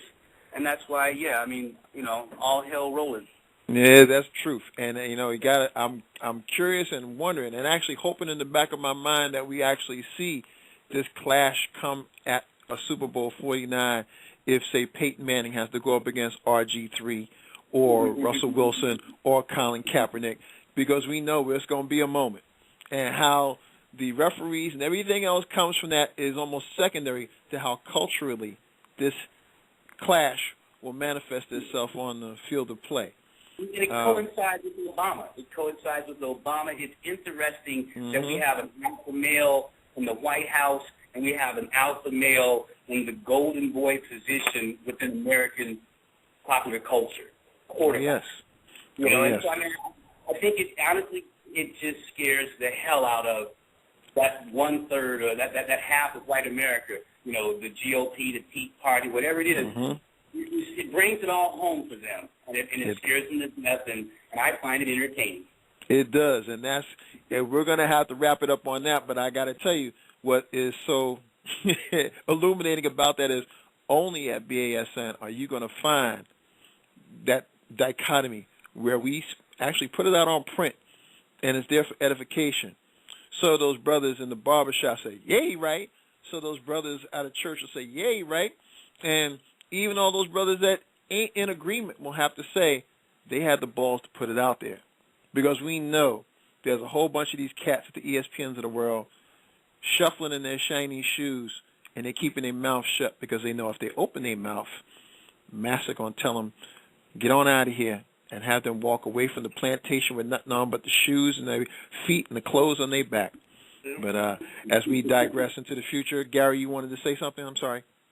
No, I think that is right, because I had a moment, the same moment when I did the Winningham article. Yep. And I said, okay, now I have to write better. Roland made me write better. And Roland made us. I'm sorry. Go ahead, please. No, that's all I gotta say. No, Roland made us all write better, because I got excited looking at the channels, which is the scroll that you see on the website. It shows you a set of number of articles that come out every day from different areas. The site will be updated as we go on now past Roland, but seeing different articles from our correspondents in different parts of the country, you know, it made me want to step my game up. And I'm sure everybody felt so motivated when they see, that's right, tell them. And that we did damage across the country like we did and covered so much ground with so little people in terms of, like, in comparison to all of these cameras and folks that they have sticking microphones in them and whatnot. It's a reminder about how quality will always defeat quantity. And you better believe the quality that has been put out on the website was no joke, because as we speak, there are people from ESPN that's listening in our chat rooms, literally on programming, took words out of the mouths of some of us or some of our contributors here and used it for their own dialogue. So we know they're paying attention to us. We know they can't ignore us. And we also know that even as Roland is among the ancestors now, this will continue. We are at the point of the show where everyone is going to get their last licks in. You're going to have a chance to speak for whatever they want on whatever subject they wish. Desi, since you came in last, it's your turn, brother. And if you have any shameless plugs for anything you're working on or want to do, this is the time to talk about that as well. But you have the floor. No. I appreciate the floor, the opportunity, and I appreciate what you guys are doing. I hope we can just keep on keeping on. That's all I really got to say, man. And thanks to Roland. I think we feel the weight, the responsibility, the obligation to carry on, and I think we should carry. That's right. We do. We're all old heads now, and We're doing what we're supposed to do because the ancestors dictate that is what we are supposed to do. I would think we would all agree with that. Rhonda, you have the floor, sis. What you want to say and any shameless plugs you got? I just can't even now that he's gone, I'm going to continue to thank Roland every day. And even his passing kind of lit a fire under me that I haven't had for a while, and the passion for something that I've had my entire life, and I let other people come in and mess that up. And so I'm going to listen to Roland in the back of my head, just like I listen to my father that guides me on my daily journeys. And I'm going to continue this black surfing thing. And if I can get a Tiger Woods out of this, then I think that Roland, I don't want him to, I've done this in vain. So I'm going to I know where he is. I'm going to go get him. And we're just going to continue on. And I'm going to use, every ounce that I have left in me to continue to fight for blacks in surfing. And my shameless plug would be Catch One Love Radio. We're on Tuesdays and Thursdays, and every once in a while I'll pop in an extra show. Tuesdays and Thursdays, 12 to 2. Here on Block Talk Radio. You can catch me on One Magazine. That's WUNmagazine.com. And you can catch me around Facebook all the time. Thank you, Mike, for this outlet. And I thank all my brothers that I met at BASN for their continuous support over the last 8 years. No doubt, sis. We love you. And if you find one, we're going to write about him or her. So don't you worry about that. Fred, okay. It's your turn in the barrel, brother. Time for your last licks and any shameless plugs you have in mind. Well, I'm halfway hoping for the kind of situation that, you were mentioning before, but, this would be going back to John Elway and the no quarterback on the other side, like Williams. I don't root for the Washington team, but I was rooting for him that day. I agree. And this points to where America's still showing its true colors, and they're not necessarily good or great.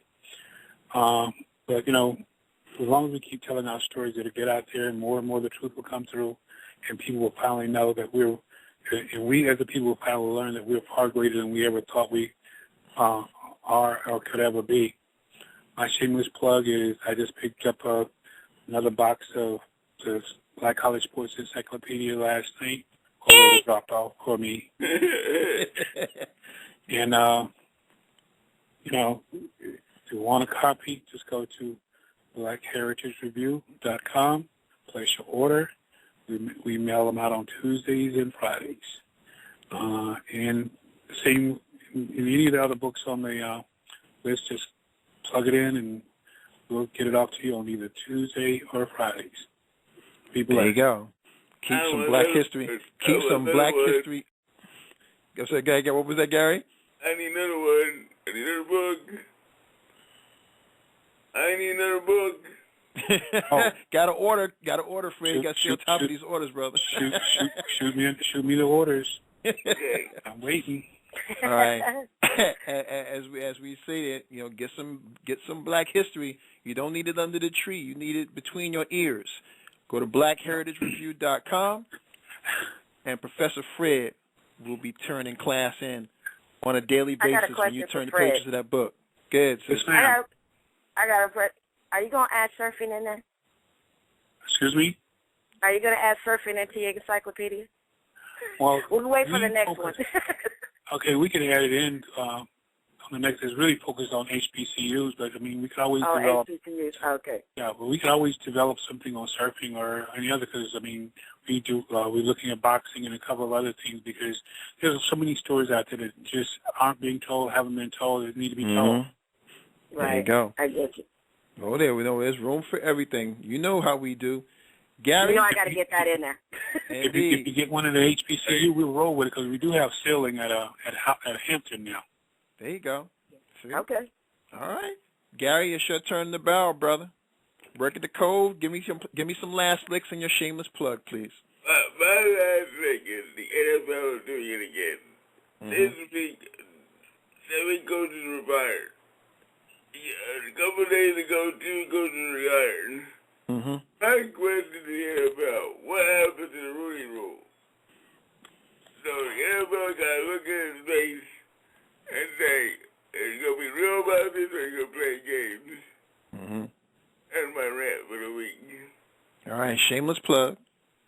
Well, this week, next Saturday, will be the first Comb of the year, and we're going to do a tribute to Roland Rogers. We're going to move the Martin Luther King Day to the 19th, and we're going to do Roland Rogers like your show today. I'm going to get everybody to come in and do what they did today. And Ron and Fred, you're going to come to my show. We got a complete guest list. Right on. Yeah. I'm in. All right. 1 o'clock on Saturday, the Clever Cove on BlackRadio.com. All right, Gary. We will be there. As for my last lick, I'm going to defer to something that Gary and I were talking about earlier on.